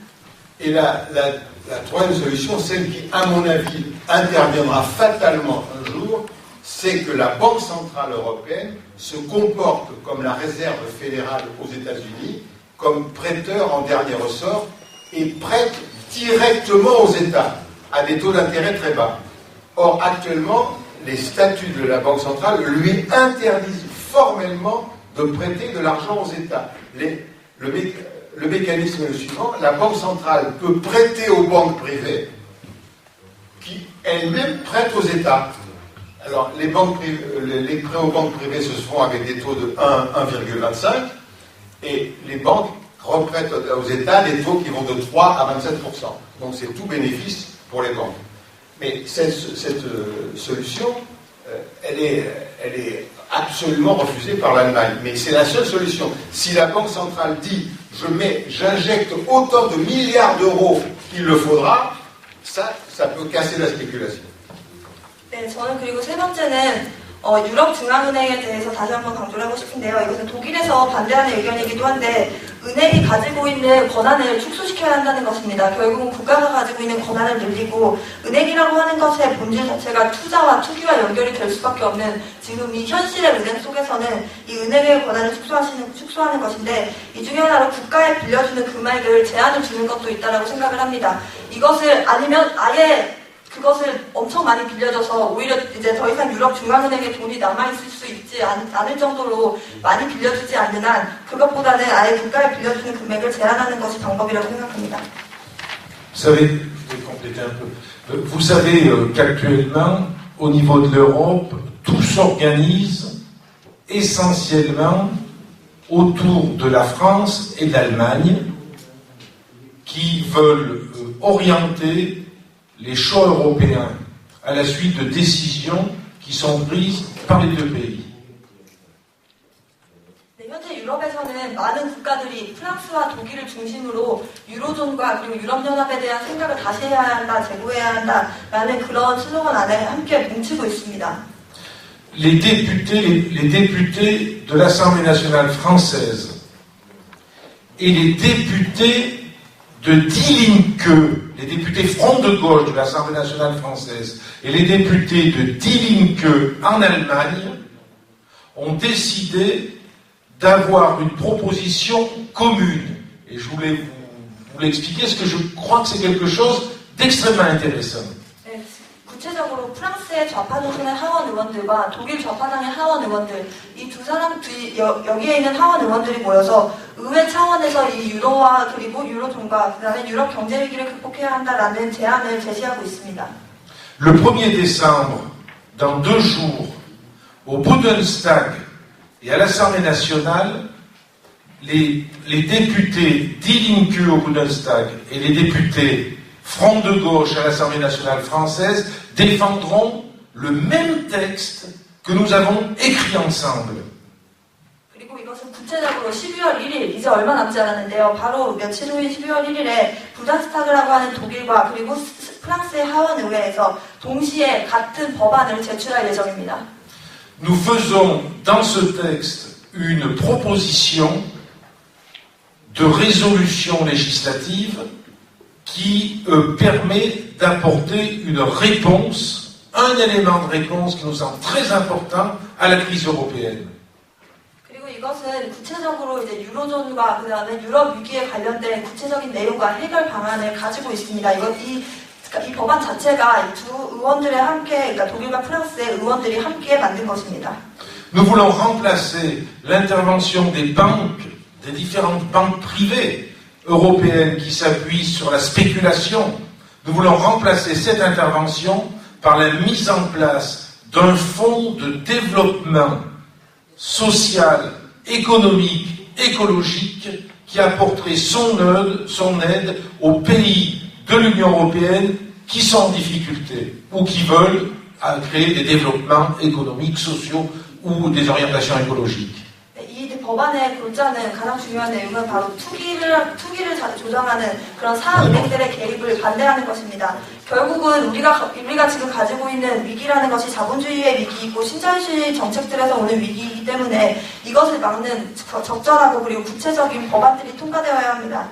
Ça a une dimension très symbolique d'une forme d'internationalisme législatif et on dit il faut taxer les transactions financières et il faut que la Banque centrale européenne crée de la valeur de façon à créer un fonds financier à partir de la taxation des transactions financières et de valeurs créées par la Banque centrale européenne pour aider au développement des pays de l'Union européenne ou pour les aider à sortir de la crise. 그리고 이것은 상징적이기도 한데요. 이런 것을 통해서 이제 진보적인 각국의 의원들이 함께 의회 차원에서 국제적으로 단결을 한다는 것을 보여줌으로써 실제로 이것이 통과되고 한 곳에서 어떻게 힘을 받는다면 이것을 복사해서라도 다른 나라에서도 충분히 이렇게 유럽의 위기를 극복하는 방법으로서 실천할 수 있기 때문에 아주 중요합니다. 여기서 또 하나 중요한 것은 이 내용 중에 이제 외환 거래가 실시될 때에 여기에 세금을 물리는 것이 담겨 있습니다. Je veux compléter les scénarios possibles. Il y a une autre possibilité, celle que j'évoquais en dernier, c'était que la Banque centrale européenne mette massivement de l'argent sur la table, en prêtant aux banques ou aux États, à des taux d'intérêt très faibles. Et par définition, une banque centrale, elle peut créer de l'argent de manière illimitée. Elle peut faire de la création monétaire illimitée. Alors, il y a une autre solution, c'est que certains États, comme la France, décident unilatéralement de réquisitionner leur banque centrale pour qu'elle émette des euros aussi. C'est évidemment totalement contraire à l'esprit des traités, mais ce n'est pas interdit formellement. Donc c'est possible de le faire. Il faut avoir le courage de le faire. Mais c'est possible. Sinon, qu'est-ce qui va se passer? Qu'est-ce qui peut se passer? Un, que la Grèce, avec 27% de taux d'intérêt sur ses emprunts, ne les rembourse jamais. Déjà, les banques privées, les banques ont renoncé à 50 milliards d'euros de créances. Donc, la Grèce ne peut pas payer ses dettes, mais pas plus que les autres d'ailleurs. Donc, si on ne vient pas en aide à la Grèce massivement, en diminuant encore sa dette, il est évident que la Grèce ne peut que sortir de l'euro. Elle aura plus le choix. D'autres disent, c'est pas la Grèce qui va sortir de l'euro, c'est l'Allemagne qui va sortir de l'euro. Elle préférera sortir de l'euro, revenir aux marques et laisser les autres. Mais on a en gros ce qui serait raisonnable, c'est qu'il y ait deux zones monétaires en Europe. Une, celle de l'euro numéro 1, avec l'Allemagne, la Finlande, l'Autriche, les Pays-Bas, puisque le Danemark ne fait pas partie de la zone euro, ni le Danemark ni la Suède ne font partie de la zone euro, et la France. Et peut-être la France, et une zone euro du Sud, avec l'Irlande, le Portugal, l'Espagne, l'Italie, et peut-être la France.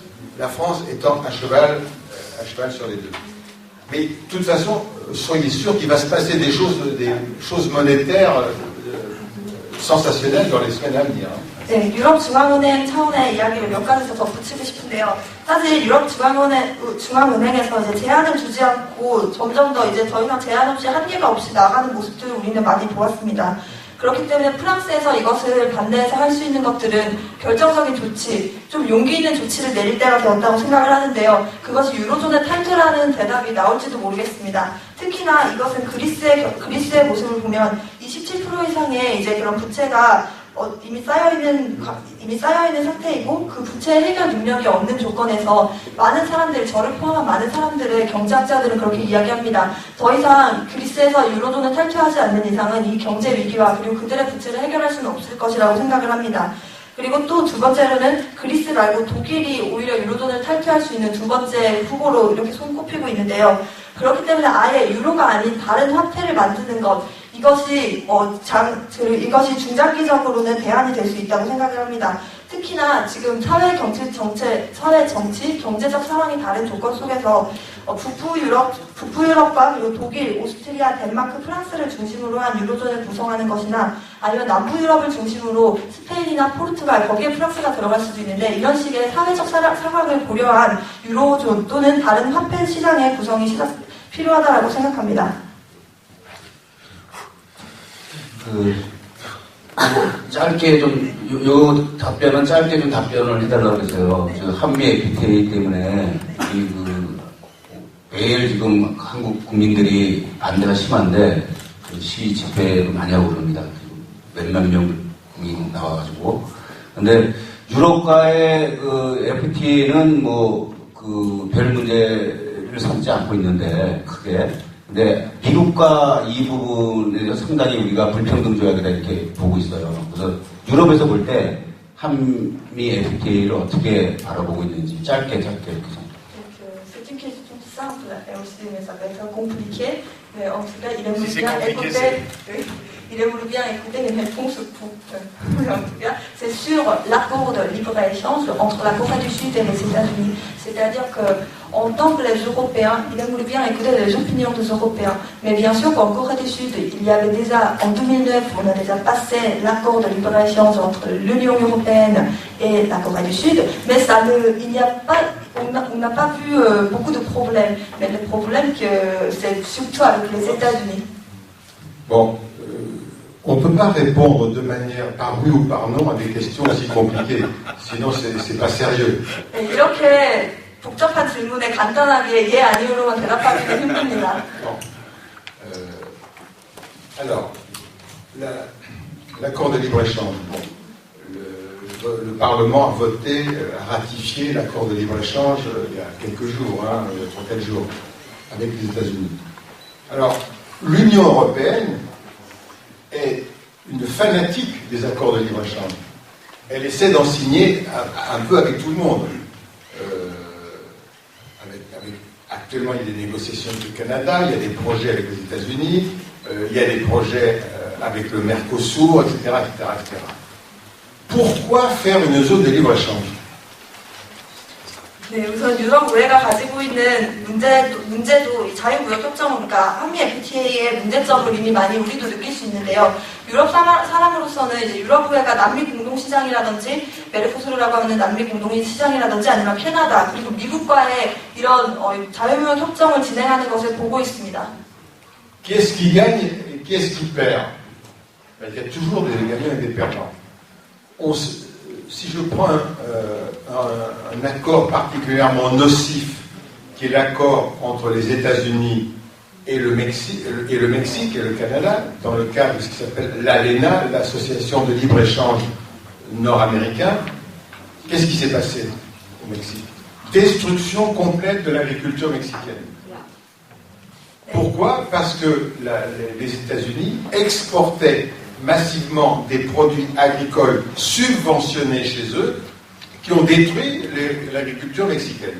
네, 우선 우리는 이것은 전 세계에서 이미 진행되었던 자유무역 협정들을 통해서 이 본질을 볼 수 있다고 생각을 합니다. 결국 이런 협정이 한번 통과가 될 때에는 우리가 무엇을 잃고 무엇을 얻을 것인가를 이야기할 수밖에 없는데요. 이 대표적인 것이 바로 북미와 멕시코 간에 이루어졌던 알레나를 보면 알 수 있는데요. 멕시코에서는 이 자유무역 협정이 통과된 이후에 그 농업이 거의 다 이제 반죽음 상태가 되었습니다. Bon, ça c'était pour la destruction des petites et moyennes entreprises. Et je dirais, en quelque sorte, colonisation économique du Mexique. D'ailleurs, il est significatif que quand on parle de l'Amérique latine, on parle presque jamais du Mexique. 네, 저는 오히려 이것을 경제 식민화라고 생각을 합니다. 멕시코의 경제 식민화의 과정을 보면서도 이런 오류를 계속해서 반복한다는 것은 있을 수가 없는 일입니다. Alors, si on regarde par exemple les discussions sur les accords de libre-échange entre l'Union européenne et le Mercosur. Le Mercosur comprend l'Argentine, le Brésil, l'Uruguay, la Bolivie et le Venezuela, bien que ce ne soit pas encore ratifié pour le Venezuela. Que veulent les Brésiliens, qui sont quand même les partenaires les plus importants? Ils veulent une diminution un accès plus important de leur production agricole en Europe. 네, 우선 그리고 두 번째로 유럽과 메르코수르라고 하는 남미 공동시장 사이에 이제 그 진행되고 있는 협정을 보면요, 이 자유무역 협정을 통해서 그 메르코수르 중에 남미 공동시장의 회원국의 하나인 볼리비아에서는 볼리비아의 농업 생산물을 좀 더 많이 유럽 쪽에 수출을 하려는 그런 목적을 가지고 있습니다. Vous allez vous dire, mais pourquoi est-ce que l'Europe, qui est excédentaire en produits agricoles, achèterait, importerait des produits agricoles?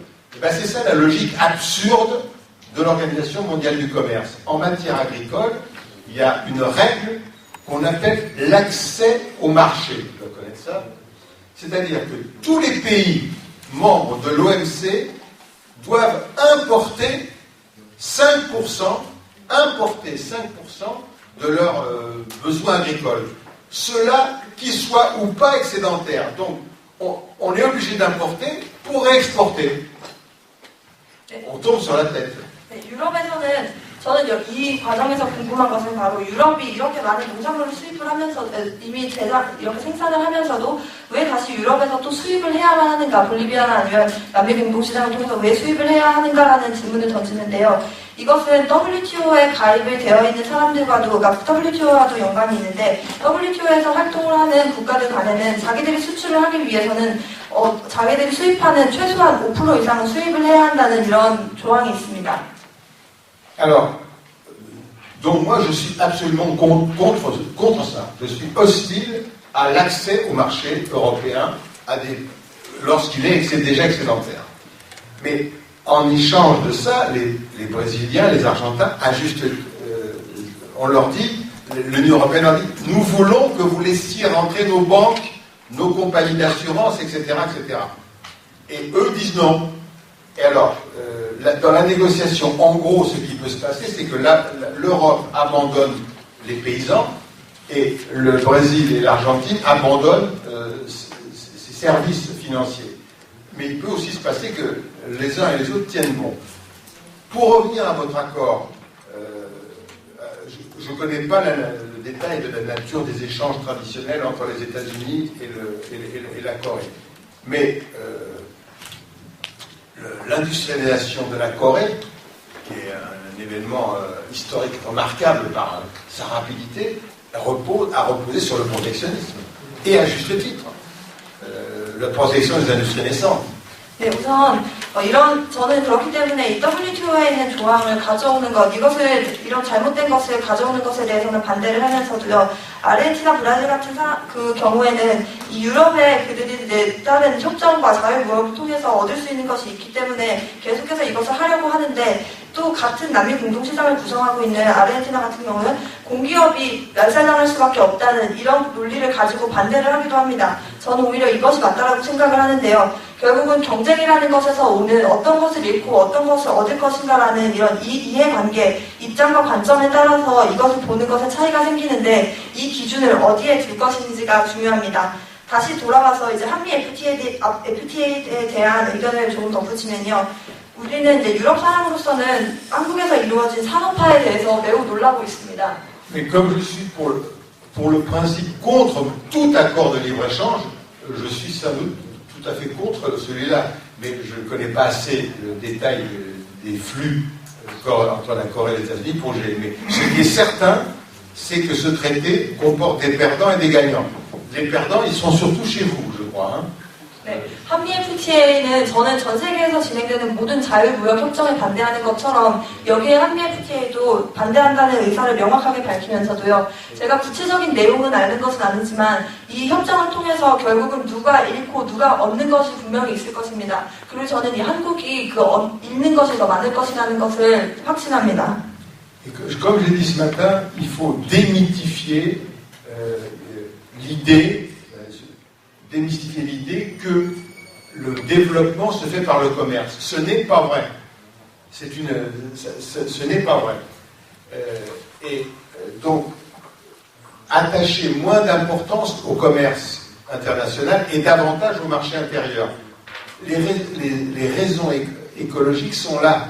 C'est-à-dire qu'il faut diminuer tous les transports, quels qu'ils soient, tous les types de transports, pour limiter les émissions de gaz à effet de serre. Et en particulier le transport maritime, qui cause des pollutions avec les marées noires. Nous avons bien connu ça, nous, en France. Il y en a sûrement eu dans d'autres régions ou aux États-Unis, etc. Enfin, la prolifération cancérigène du trafic maritime est une conséquence directe de l'accroissement du commerce international et donc qui s'appuie sur le libre-échange. Donc, tout ce qui réduit le transport est le bienvenu d'un point de vue écologique. C'est pour cela qu'il faut raisonner davantage, au lieu de raisonner en termes d'exportation à l'autre bout du monde, raisonner en service au marché intérieur du pays ou à la région, en diminuant à toute force la distance entre le lieu de production et le lieu de consommation. Ça, je crois que, indépendamment de tout le reste, je crois que le transport est malfaisant pour l'écologie. 네, 저는 한미 FTA를 통과하는 과정, 그리고 이것이 진행되는 과정에는 또 한 가지 꼭 염두해야 할 것은 바로 국제적인 상업을 발전시킬 것인지, 아니면 이제 세계화된 시장에서 이제 세계 시장의 흐름에 따라갈 것인지, 내수 시장을 발전시킬 것인지, 이 두 가지의 결국은 선택이라고 생각을 합니다. 그리고 내수 시장이라는 것이 그냥 여기 경제적인 가치만 있는 것이 아니라 공공 서비스까지 고려되면 그 민중들의 질, 삶의 질, 시민들의 살아가는 모습이 반영될 수밖에 없다라고 생각을 하고요. 특히나 구체적으로 이런 자유무역 협정이 진행된 이후에 그러니까 해양적으로 이루어진 여기서 이루어진 것에 이제 여러 가지 바다 같은 경우에는 국경이 없다 보니, 그리고 국경이 있어도 그것을 이제 어디서 얼마만큼의 어떤 물고기를 잡는 것에 대해서 구체적인 그런 선이 없다 보니 여러 가지로 이런 쪽에서도 투기가 많이 이루어진 적이 있었는데요. 이것은 아주 극히 일부 작은 그런 예시일 뿐인데, 이것뿐만 아니라 우리가 가지고 올 수 있는 그 시민들이 겪을 수 있는 그 서비스 질의 측면을 항상 우리는 염두해야 하면서도, 또 모든 수출과 수입보다도 내수 시장을 발전시키는 데에 무엇보다 그 노력을 기울여야 한다는 생각을 합니다. 시간 관계로요. 다음에 넘어가요. C'est très rapide. C'est uniquement pour ajouter un point, c'est qu'il faut bien comprendre que l'accord de libre-échange, en plus, il met en danger la démocratie, la libre administration d'un pays. C'est-à-dire qu'à la suite d'un accord de libre-échange, un État ne peut plus conduire les politiques publiques qu'il veut conduire. 딱 한마디만 덧붙이겠습니다. FTA라는 것은 경제적인 문제뿐만 아니라 결국은 사회 정치적인 문제를 가져올 수밖에 없다는 것에 그 근본적인 이유가 있는데요. 결국 민주주의와 그리고 국가가 운영하는 행정적 자유마저도 말살시킬 수 있는 것입니다. Il y a toujours dans les accords de libre-échange un article qui constitue une menace de procédure judiciaire, de poursuite, si on porte atteinte à la libre concurrence, si on fausse la libre concurrence. 네, 모든 전 세계에서 벌어지는 자유무역 협정에서는 자유공정무역이라는 이 이름으로 해서 결국은 어떤 조항에도 다 들어갈 수밖에 없는데요. 그 국가보다 위에 있는 조항을 항상 넣는 것이 일반적입니다. Vous avez par exemple en Corée du Sud, je crois que vous avez de la culture de fraises. Nous avons aussi en France une culture de fraises. Au moment où les fraises arrivent en production en France, la grande distribution, les grands commerçants, pour faire baisser les prix de la fraise en France, importent, dans le cadre du libre-échange, de la fraise d'Espagne. 이미 여기에서도 이제 구체적인 짧은 예시만 하나 들면요. 여기 한국에도 이제 딸기 농사를 지을 것 같은데요. 프랑스에서도 딸기 농사를 지으는 많은 농가들이 있습니다. 그런데 이것이 자유무역 협정을 통해서 스페인에서 생산되는 저렴한 딸기들을 사오면서부터 문제가 발생되었습니다. Oui, là je donnais l'exemple, effectivement, je donne un exemple de l'Union européenne, mais pour montrer le mécanisme. Ça serait le même avec dans un accord de libre-échange Voilà. Un pays extérieur. Oui, ça serait la même chose si c'était un pays extérieur à l'Union européenne. Mais ça veut dire que si on veut conduire une politique publique pour protéger nos producteurs de fraises, en leur donnant des subventions ou en leur garantissant un revenu, un prix d'achat de leurs fraises, on n'a pas le droit de le faire parce que ça veut dire qu'on porte atteinte à la concurrence et dans ce cas-là, on va être porté en justice pour avoir enfreint le règlement. 그리고 이것은 이제 좀 다를 수 있는데요. 유럽의 차원에서 이루어지는 것인데 어쨌든 이렇게 해서 그렇기 때문에 프랑스에 있는 딸기 농사의 생산자들을 보호하기 위해서 공공서비스라는 관점으로 정부에서 예를 들어서 보조금을 준다든지 아니면 어떤 일정한 가격을 낮춘다든지 정부에서 그 딸기를 산다든지 이런 식의 조치를 취할 때에는 이것마저도 불법이 되고 맙니다. 이것이 바로 자유무역 협정이 가지고 있는 문제라고 생각을 하고요. 그들의 경쟁력을 손상시키는 어떤 것도 그렇게 받아들일 수 없는, 수용될 수 없는 이것이 바로 FTA가 가지는 문제라고 생각합니다. Il faut que vous regardiez votre accord très attentivement parce qu'il doit certainement y avoir une clause comme celle-là qui est copiée parce que les États-Unis ont une politique unique partout, qui est copiée sur celle qui figure dans l'accord avec le Mexique, l'ALENA. Dans cet accord, il y a une clause, je ne sais plus quel numéro, 4 ou 5, qui explique que une entreprise peut porter plainte contre un État non seulement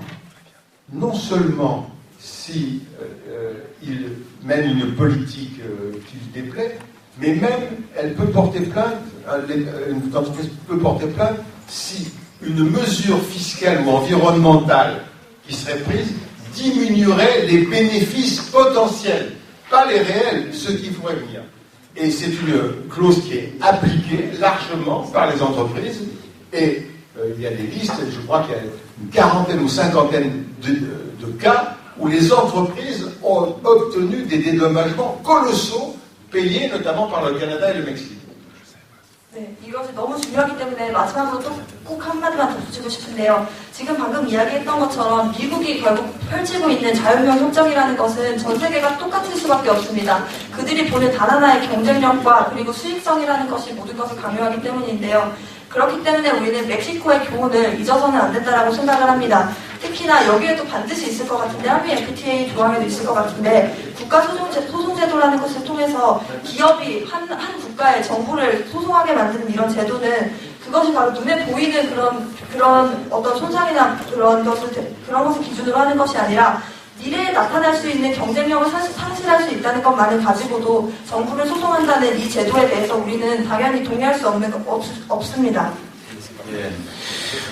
아까 안드레사스 씨가 한미 FTA가 경제적 문제를 넘어서 사회 정치적인 문제다라고 우리 한국 국민들이 그것 때문에 지금 온몸으로 반대하고 있다고 말씀을 해주세요.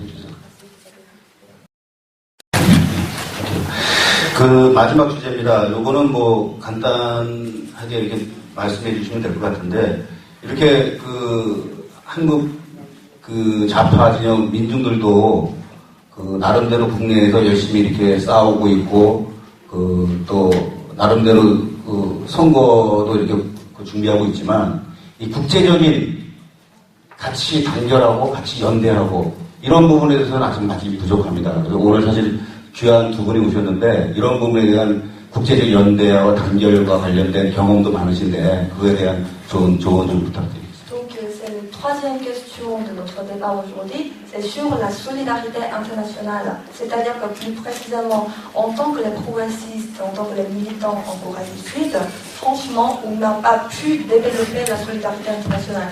Au nom d'abord, on doit concentrer notre travail à l'intérieur, c'est-à-dire qu'on est en train de préparer l'élection présidentielle et législative pour l'année prochaine, mais aussi à travers cette rencontre, il a su l'importance de la solidarité internationale. Donc, on aimerait bien écouter votre expérience et aussi votre point de vue sur la solidarité internationale. Quel sens vous mettez au mot solidarité? Parce que hier, je me suis rendu compte qu'on n'avait pas le même sens. 반신자유주의 연대와 관련돼서. Oui, il y en a certaines. Donc, j'aimerais bien savoir surtout contre le néolibéralisme, c'est-à-dire avec... Oui, quel est le sens du mot solidarité pour vous? 예, 근데 우선은 여기서 그러니까 이해를 못한 게 아니라 이해를 못한 게 아니라 연대라는 것이 그러니까 여기가 잘 발달이 안 됐다고 하는데 국제연대가 안 됐다는데 연대라는 것이 우리가 생각하는 연대가 어떤 것인지 먼저 듣고 싶어서 합니다. 연대 같은 경우는 이제 여러 가지가 있지만 사실 그 프랑스나 한국 같은 경우 대선 총선과 관련돼서 그 한국하고 프랑스와 대선 총선과 관련해서 같이 이렇게 공감하고 서로 이렇게 공유할 수 있는 부분이 어떤 것이 있는지 또 한 가지는 뭐 지금 FTA 방금 전에 얘기했는데 이런 미국의 하여간 신자유주의에 관련돼서 프랑스와 한국이 공동으로 이렇게 좌파진이 공동으로 대응할 수 있는 부분이 어떤 게 있는 것인지 뭐 이런 것들은 포함해서. De la solidarité internationale, la solidarité, c'est partager des expériences, échanger des expériences et construire une nouvelle alternative ensemble. C'est-à-dire que nous avons eu la même situation. Voilà. D'accord, je n'ai pas compris, c'est pour ça. Oui, d'accord, moi non plus d'ailleurs. Bon, pour qu'il y ait solidarité dans le sens que vous lui donnez, il faut que les expériences que vous vivez soient connues à l'extérieur. Or, le peu que je connais de la Corée du Sud me montre que c'est un pays où il y a un formidable dynamisme. Je suppose même que c'est le pays d'Asie qui est le plus dynamique de ce point de vue-là. Il y a des luttes, il y a des organisations, il y a des partis comme le vôtre, etc., qui font ça. C'est extraordinaire. Mais c'est peu connu. Par conséquent, la première chose à faire, c'est de faire connaître vos expériences dans les endroits où il y a des camarades d'autres pays qui partagent ces préoccupations. Alors, le lieu le plus évident, le plus simple, c'est évidemment le Forum social mondial, qui a lieu maintenant tous les 2 ans, qui a eu lieu en janvier dernier à Dakar, et qui aura lieu en 2013, je ne sais pas où, c'est pas décidé encore. 네, 우선 저는 국제연대라는 것에서 가장 중요한 것은 경험을 공유하는 것인데요. 이 경험을 공유하는 것에서 지금 저는 한국에 와서 많이 놀랐습니다. 이렇게 역동적인 사람들의 흐름들 그리고 당이 있고 당을 중심으로 단결하는 모습들 이런 것들이 오히려 아시아의 경험이 많은 외국으로 퍼져야 그리고 남코리아의 경험이 외국으로 가져갔을 때 정말 큰 힘이 될 것 같다는 생각을 다시 한번 하면서요. 구체적으로는 이런 국제연대의 장으로서 세계사회 포럼이 있습니다. 올해 2월 달에 세네갈 다카에서 한번 열렸고 2013년에도 어딘지 아직 장소는 결정되었지 않았지만 이제 개최될 예정입니다. Il faut systématiquement être présent dans toutes les rencontres internationales de syndicats, d'organisations non gouvernementales, d'associations, etc. Parce que l'immense majorité des gens ignorent, enfin ils savent que la Corée du Sud existe bien sûr, mais ils ignorent les luttes qui s'y mènent et les victoires d'ailleurs aussi qui s'y remportent. Donc moi je vous donnerais déjà, si j'avais une suggestion à faire, c'est déjà de participer du 24 au 29 janvier au forum social thématique qui aura lieu à Porto Alegre au Brésil l'an prochain, donc le 24 ou 29 janvier. Qu'il y ait des Sud-Coréens qui soient présents, parce que c'est une réunion qui va préparer Rio plus 20. En juin 2012, ce sera le 20e anniversaire de la première conférence des Nations Unies sur le développement et l'environnement. Et donc il y aura une nouvelle conférence des Nations Unies et en marge de la conférence, une sorte de forum des peuples. Donc il faut que vous soyez là. Et pour y être là, il faut que vous soyez à Porto Alegre au Brésil du 24 au 29. 네, 저는 우리가 가지고 있는 승리의 가능성 그리고 이미 있어왔던 승리의 경험들 이런 것들을 나누는 것이 정말 중요하다고 생각을 하는데요.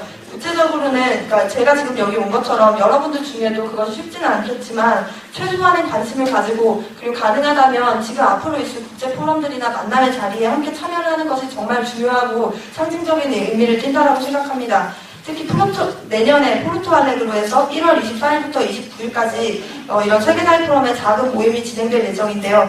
이런 곳에도 관심을 갖거나 아니면 계속해서 들여다보고 실제로 참여할 수 있는 것 이것은 사실 뭐 돈이 많이 든다 이렇게 생각을 할 수도 있는데 자기의 가치관의 문제이기도 합니다.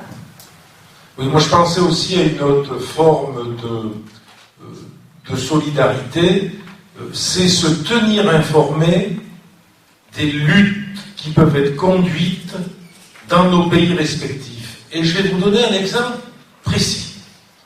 J'ai appris hier qu'il y avait eu une lutte longue qui avait été conduite à l'usine Valeo, avec notamment une militante syndicale qui était restée 4 mois, je crois, 4 mois dans une grue et qui symbolise, c'est ça? C'est différent. Non, bon. Une militante syndicale qui avait mené une action exemplaire à l'usine Valeo et que l'on voit d'ailleurs en dessin, c'est elle qui est sur la couverture de la brochure du forum. C'est ça. Valeo. Dans ma circonscription, dans la circonscription dont je suis le député, une usine va fermer, elle a 140 salariés, la décision doit être prise aujourd'hui, par le tribunal de commerce. Une usine de 140 salariés va fermer, et cette usine est une usine sous-traitante de Valeo. Valeo est son premier donneur d'ordre. Elle fabrique des pièces automobiles, c'est une usine de décolletage pour Valeo. On a donc là, avec je ne sais pas combien de kilomètres, mais je sais que c'est 11 heures d'avion, 2 entreprises qui sont en fait liées au même groupe, qui subissent des coûts, et je crois qu'on aurait tout intérêt à pouvoir s'informer les uns les autres pour se nourrir de la lutte de l'un et de l'autre. 네, 저는 연대라는 것은 결국 정보를 가지고 힘을 공유하는 것이라고 생각을 합니다. 이 힘을 나누는 것의 첫 번째는 바로 투쟁의 경험을 나누는 것에서 시작된다고 생각을 하고요.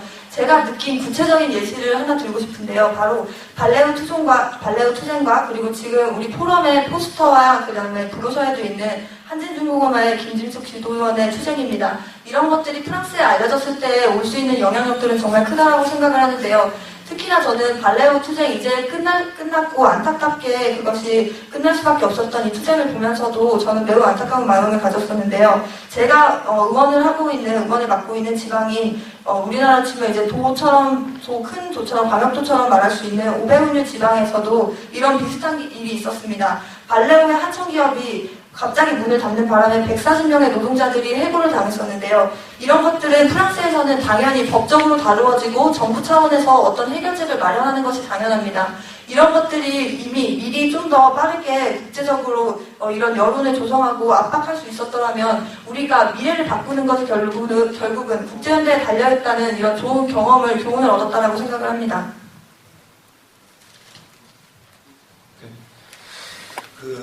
사실 오늘 세 가지 주제로 이렇게 대담을 했는데 오늘 크리산티 씨하고 김진희 씨가 패널로 참여를 했어요. 세 가지 주제를 듣고서 의견이라든지 부족한 부분이 있으면 또 질문 좀 하시죠.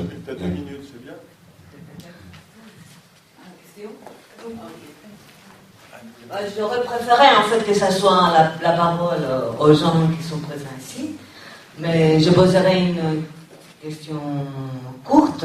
Alors, comment peuvent les résultats des élections en France et en Corée influencer les élections dans l'autre pays? Parce qu'en fait, en avril, il y a donc les élections présidentielles en France et les générales en Corée du Sud. Et ensuite, il y a les élections présidentielles au mois de décembre ici en Corée du Sud. Donc, comment on peut imaginer l'influence? 질문 먼저 하면 프랑스의 질문으로서 이제 프랑스의 대선과 그다음에 프랑스의 대선 총선과 남코리아에서 있을 수 있는 대선 총선의 영향력 서로가 국제연대라는 이야기도 했었는데 어떤 영향을 미칠 수 있는지에 대한 질문입니다. Dans des pays proches, géographiquement, ou culturellement, ou politiquement, il y a toujours un effet d'entraînement. Un changement politique dans un pays, en quelque sorte, peut se propager dans les pays voisins. Mais ça, c'est vrai pour des pays voisins. Franchement, je ne crois pas à une influence directe d'un vote de l'élection d'un candidat de gauche à la présidence française sur la Corée du Sud. C'est trop loin, la Corée du Sud, pour nous, pour les raisons que nous venons d'évoquer. C'est-à-dire que la Corée du Sud, ce n'est pas connu en France. Si vous posez la question à 100 personnes dans la rue, il y en a peut-être 20 qui sauront que la capitale s'appelle Séoul, et même si vous leur demandez de le mettre sur la carte, ils ne sauront pas. Donc il y a un effort d'information énorme à faire. Et c'est seulement à partir du moment où se crée une sorte d'espace public entre deux entités que les informations peuvent bien circuler et que qu'il peut y avoir des effets de percolation ou de contagion. Mais en revanche, ce qui n'est pas vrai à l'échelon de la population est vrai au niveau des responsables politiques ou syndicaux. Des responsables politiques, eux, peuvent tirer les enseignements d'une élection qui ait lieu en France ou au Guatemala ou où voudrait pour l'appliquer. Mais au niveau populaire, c'est pas possible parce qu'on ne se connaît pas assez. 네, 우선 저는 이런 정치적 변화라는 것이 사실 일반적으로 보면 지리학적으로 옆에 위치한 나라에는 정말 큰 영향을 미치는데 이렇게 지구 저 반대편에 있는 남코리아와 프랑스의 대선과 총선의 이런 경험들이 직접적으로 영향력을 미치기는 어려울 수 있다는 생각을 합니다. 특히 이것이 이제 당활동가라든지 아니면 정치적으로 각성된 사람이 아니라 그냥 일반적인 사람으로서는 얼마만큼 있을지 잘 모르겠는데요. 그렇기 때문에 오히려 우리 같은 사람들, 여기에 계신 분들, 이미 지금 이 정보를 들은 사람들의 역할과 책임이 있다고 생각을 합니다. 우리가 얼마만큼 그 정보를 전달하고 사람들에게 이것의 상징성과 중요성을 전달하느냐에 따라서 결국은 다른 것보다 교육이라고 생각을 하는데요. 이것이 학교 교육이 아니라 이제 사람들 사이에서 나누는 이런 교육을 통해서 우리가 이 미래 영향력도 그리고 영향을 미칠 수 있는 것도 바꿀 수 있다고 생각합니다.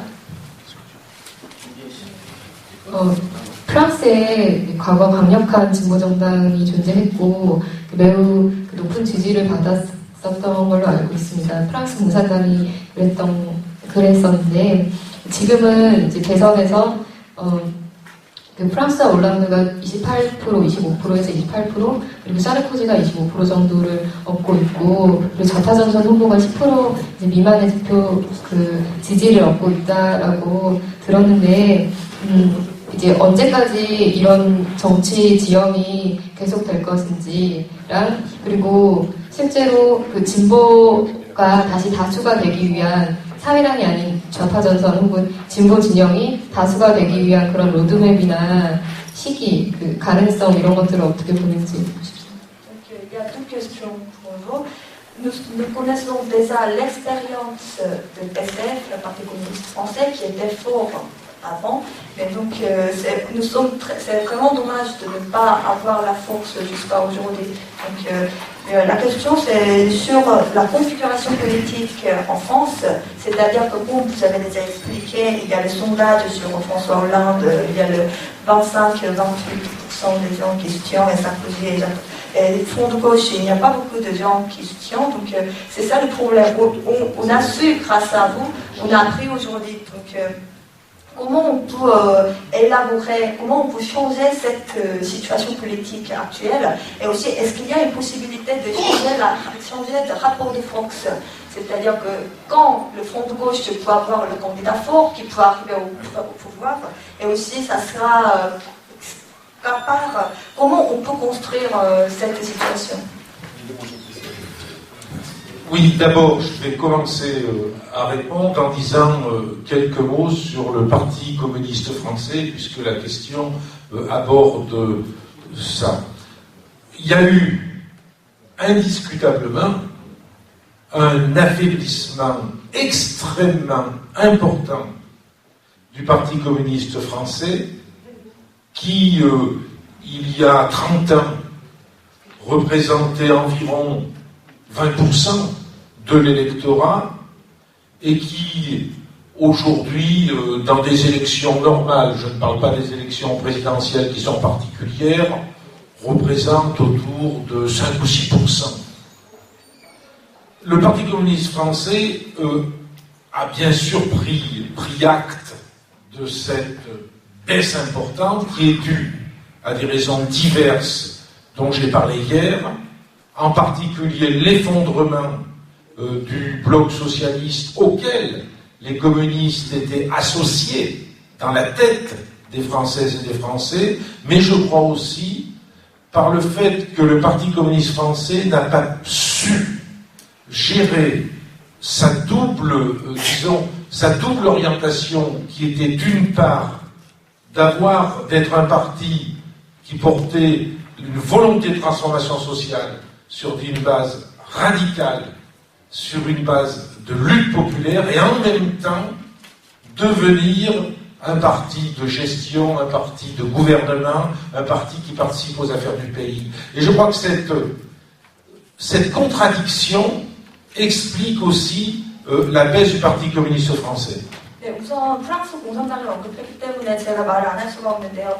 프랑스 공산당 약화에 대해서 짧게 그 이유에 대해서 설명을 하면 과거에 20% 이상의 지지율이 있었고 많은 사람들이 공산당만을 바라봤던 적이 있었습니다. 그리고 대중 기반이 있었고 노동자들과 함께 투쟁했던 그런 경험이 있었는데 지금 오늘날에 이런 상황을 맞을 수밖에 없던 이 이유는 사실 외부를 탓하자면 이제 소련 정부 붕괴 이후에 영향이 있었다라고 밖에 말할 수 없는데요. 이것만을 탓하기에는 우리가 이 문제를 극복하는 사람의 자세라고 할 수가 없습니다. 결국은 프랑스 공산당 활동하는 사람으로서는 대중투쟁과 의회투쟁 이 두 가지의 중요한 이 두 가지 초점을 둘 다 놓쳤다고 생각을 합니다. 이것은 공산당 당원들의 문제이기도 하고 지도부들의 문제였다고도 생각이 됩니다. Je crois aussi qu'on s'imaginait qu'il suffisait d'avoir des slogans politiques, de porter une forme de vérité supérieure, et que cette vérité-là, il suffisait de la formuler pour qu'elle soit comprise par les gens. Mais à un certain moment, l'émetteur d'idées que nous étions n'a plus trouvé de récepteur de l'autre côté. 그리고 우리는 슬로건만을 읽는 방식으로 사람들에게 이것이 좋다, 우린 이것을 할 수 있다라는 말만 했기 때문에 그런 신뢰를 잃었던 것도 있다고 생각합니다. Ça implique un changement complet, je crois un changement important d'orientation. Tout d'abord, une conception du rassemblement avec d'autres sur une base d'égalité qui permet véritablement de créer en France un mouvement de plus en plus large de tous ceux qui sont attachés à la transformation sociale. Je crois que ça c'est une première condition, c'est ce que nous sommes en train de faire avec le Front de gauche. 현재 정치 지형을 바꿀 수 있는 단 한 가지의 해결책을 이야기하라라고 하면은 그 방향은 결국 외연 확대와 단결이라고 생각을 합니다. 더 많은 민중의 지지를 받고 평등하고 민주적인 조건 속에서 사람들을 끌어모으고 단결해서 그 힘을 축적할 때만이 이런 상황을 바꾸는 것이 가능할 것입니다. En plus de cet enjeu du rassemblement, il y a un deuxième enjeu, c'est l'enjeu démocratique. Je crois qu'il faut bien comprendre que maintenant, la politique doit se pratiquer différemment. Elle doit se construire, elle doit se coélaborer avec les populations. Et c'est extrêmement difficile. Il ne doit plus y avoir les spécialistes de la politique, ceux qui savent, ceux qui détiennent la vérité, et les autres qui seraient faits pour appliquer. Et il faut qu'on arrive à faire complètement différemment, à associer la population à une coélaboration des politiques et des alternatives politique à la société capitaliste. 그리고 두 번째는 바로 민주주의라는 것입니다. 민주주의라는 것이 결국은 정치 속에서 구현될 수밖에 없는데요. 정치가 가지는 힘이 민중들에게 외면받지 않도록 그런 민주주의를 제대로 구현하고 사람들 속에서 설득을 하고 오히려 우리가 그들과 함께 되는 것이 정말 중요합니다. 정치를 통해서 그 사람들의 지금 이 시민들의 권리를 구현할 수 있다는 것을 우리는 구체적인 정책과 그리고 실천으로 사람들에게 인정받아야 합니다. C'est pour ça que le Parti communiste français a fait majoritairement le choix, très majoritairement le choix, que le candidat aux élections présidentielles ne soit pas membre du Parti communiste français, mais que ce candidat soit une personnalité du Front de gauche qui n'est pas communiste, et que cette personnalité symboliserait le rassemblement qui est le rassemblement du Front de gauche. Il s'agit de Jean-Luc Mélenchon qui porte donc cette nouvelle dynamique qui est celle du Front de gauche. 저는 그렇기 때문에 프랑스의 좌파 전선 대선 후보가 정류 멜랑송이라는 그런 좌파당의 공동 대표가 된 것도 이런 의미에서라고 생각을 합니다. 프랑스 공산당원들의 그 당원들의 선택이 사실은 상징적인 선택이었다라고 생각을 하는데요.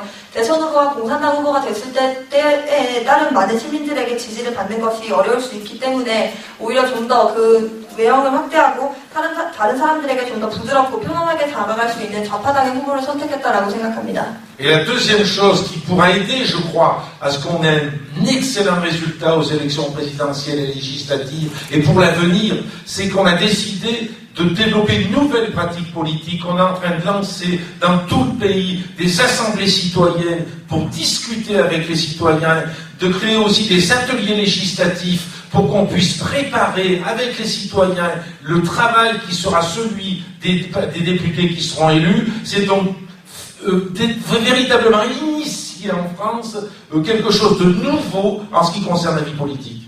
그리고 저는 대선과 총선을 얼마나 잘하느냐, 지금 그것이 바로 이후에 진보 정치의 가능성과 그 시기를 앞당기는 데에도 결정적으로 영향을 미칠 것이라고 생각을 합니다.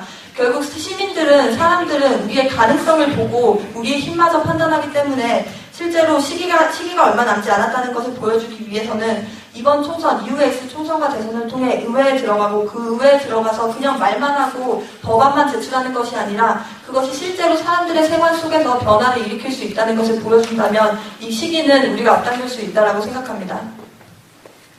Bon, mais comme André a dit à peu près tout, je vais bref. Nous n'en sommes qu'au tout début de la campagne. Elle va durer 6 mois. Et une campagne électorale, c'est toujours très compliqué et ça réserve beaucoup de surprises, bonnes ou mauvaises. Moi, j'ai l'impression que le score qu'obtiendra le candidat du Front de gauche sera plus élevé que ce que lui prêtent actuellement les sondages. Et en particulier grâce au travail de fourmi qui est en train d'être mené, ou qui va être mené un peu partout dans le pays, de travailler au contact direct des électeurs, des citoyens par différentes initiatives. Ça me rappelle la campagne que nous avons menée en 2005 contre le traité constitutionnel européen et que nous avons remporté. C'est une formidable victoire à l'époque. Eh bien, ce qui se met en place au niveau du Front de gauche, c'est un peu ce même travail de terrain qui ne se voit pas comme ça, et puis qui à un moment se traduit, éclate dans les sondages. Je pense que cette hypothèse, je reconnais optimiste, n'est pas du tout à exclure.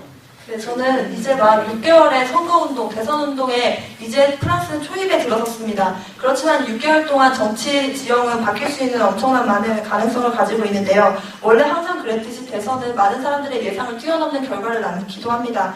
특히 좌파 전선의 이 지지율은 지금 제가 말했던 것보다 훨씬 더 올라갈 것이라고 확신을 하는 이유는 우리가 2005년에 유럽 헌법 개정 반대 운동을 진행했을 때에 보여진 그 국민투표의 결과가 있기 때문입니다. 그 결과에서 보여준 것이 바로 우리가 이것을 사람들에게 이 정치 지형을 바꾸는 것의 단 한 가지 방법은 결국 민중 속으로 들어가서 그 사람들의 이야기를 듣고 그것을 설득하고 이야기하고 교육을 주는 것이라고 생각을 합니다. 그리고 그 과정을 통해서 실제로 국민투표에 좋은 결과를 낳았었습니다. Vous savez, en France, on a une tradition qui reste encore en province en particulier. Il s'agit des repas de famille du dimanche. 네, 우선 프랑스에서는 특히 전통이 있는데요. 지방에서 많이 하는, 그러니까 지방에는 지역에 많이 남아있는 그런 가족 내부의 전통이 있습니다. Alors on va commencer avec un plat de charcuterie, ensuite on aura de la bonne viande saignante, on aura des pommes de terre au four, on aura du fromage d'Auvergne, on aura du bon vin à boire, on aura beaucoup de desserts. 네, 그리고 여기서 오베오제 지방에 특히 맛있는 여러 가지 고기들이나 아니면 감자가 맛있다든지 이런 것들로 사람들을 유혹하는 것은 정치적인 것을 모든 해결할 수는 없습니다. Et à la fin du repas, surtout après le fromage, quand on a bien bu du vin de France, on discute. Eh bien, vous savez, on aura gagné la partie, le front de gauche, à une condition. 프랑스에서는 식사를 다 먹고 이제 디저트까지 다 먹고 치즈를 먹고 나서야 사람들이 제대로 된 대화를 시작합니다. 아마 그때 대화를 시작하는 게 좌파 전선에 대한 얘기가 될 것 같은데요. Si à la fin du repas de famille, on discute de la tête des candidats, de l'épouse du candidat, du look du candidat, des bons mots du candidat, on aura perdu. On aura perdu si on discute de ça.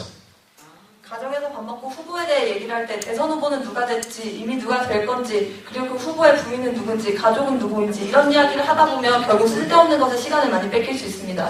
Mais par contre, comme ça a été le cas au moment du référendum sur le traité constitutionnel européen en 2005, si à la fin du repas, on discute du contenu des programmes, si on discute de l'exigence de changer la vie, et comment on peut augmenter les salaires, comment on peut créer de l'emploi, à quelles conditions, quelle politique il faut conduire, on aura gagné, le front de gauche fera plus de 10%, et d'ici, qui passe avant le candidat socialiste, tout est possible.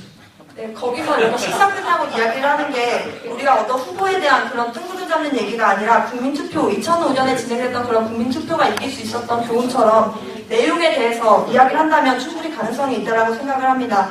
어떻게 세상을 바꿀 것인지, 그리고 어떻게 대선을 통해서 우리가 무엇을 얻을 것인지, 일자리는 어떻게 창출하고 어떤 조건으로 그 일자리를 유지할 것인지에 대한 그런 구체적인 내용들이 계속해서 사람들 속에서 공유되는 수밖에 없다고 생각합니다. 네, 고맙습니다. 맥시. 오늘 두 분이 아주 정열적이고 아주 힘있게 말씀을 대담을 해주셔서 정말 고맙습니다. 큰 박수 좀 쳐주세요.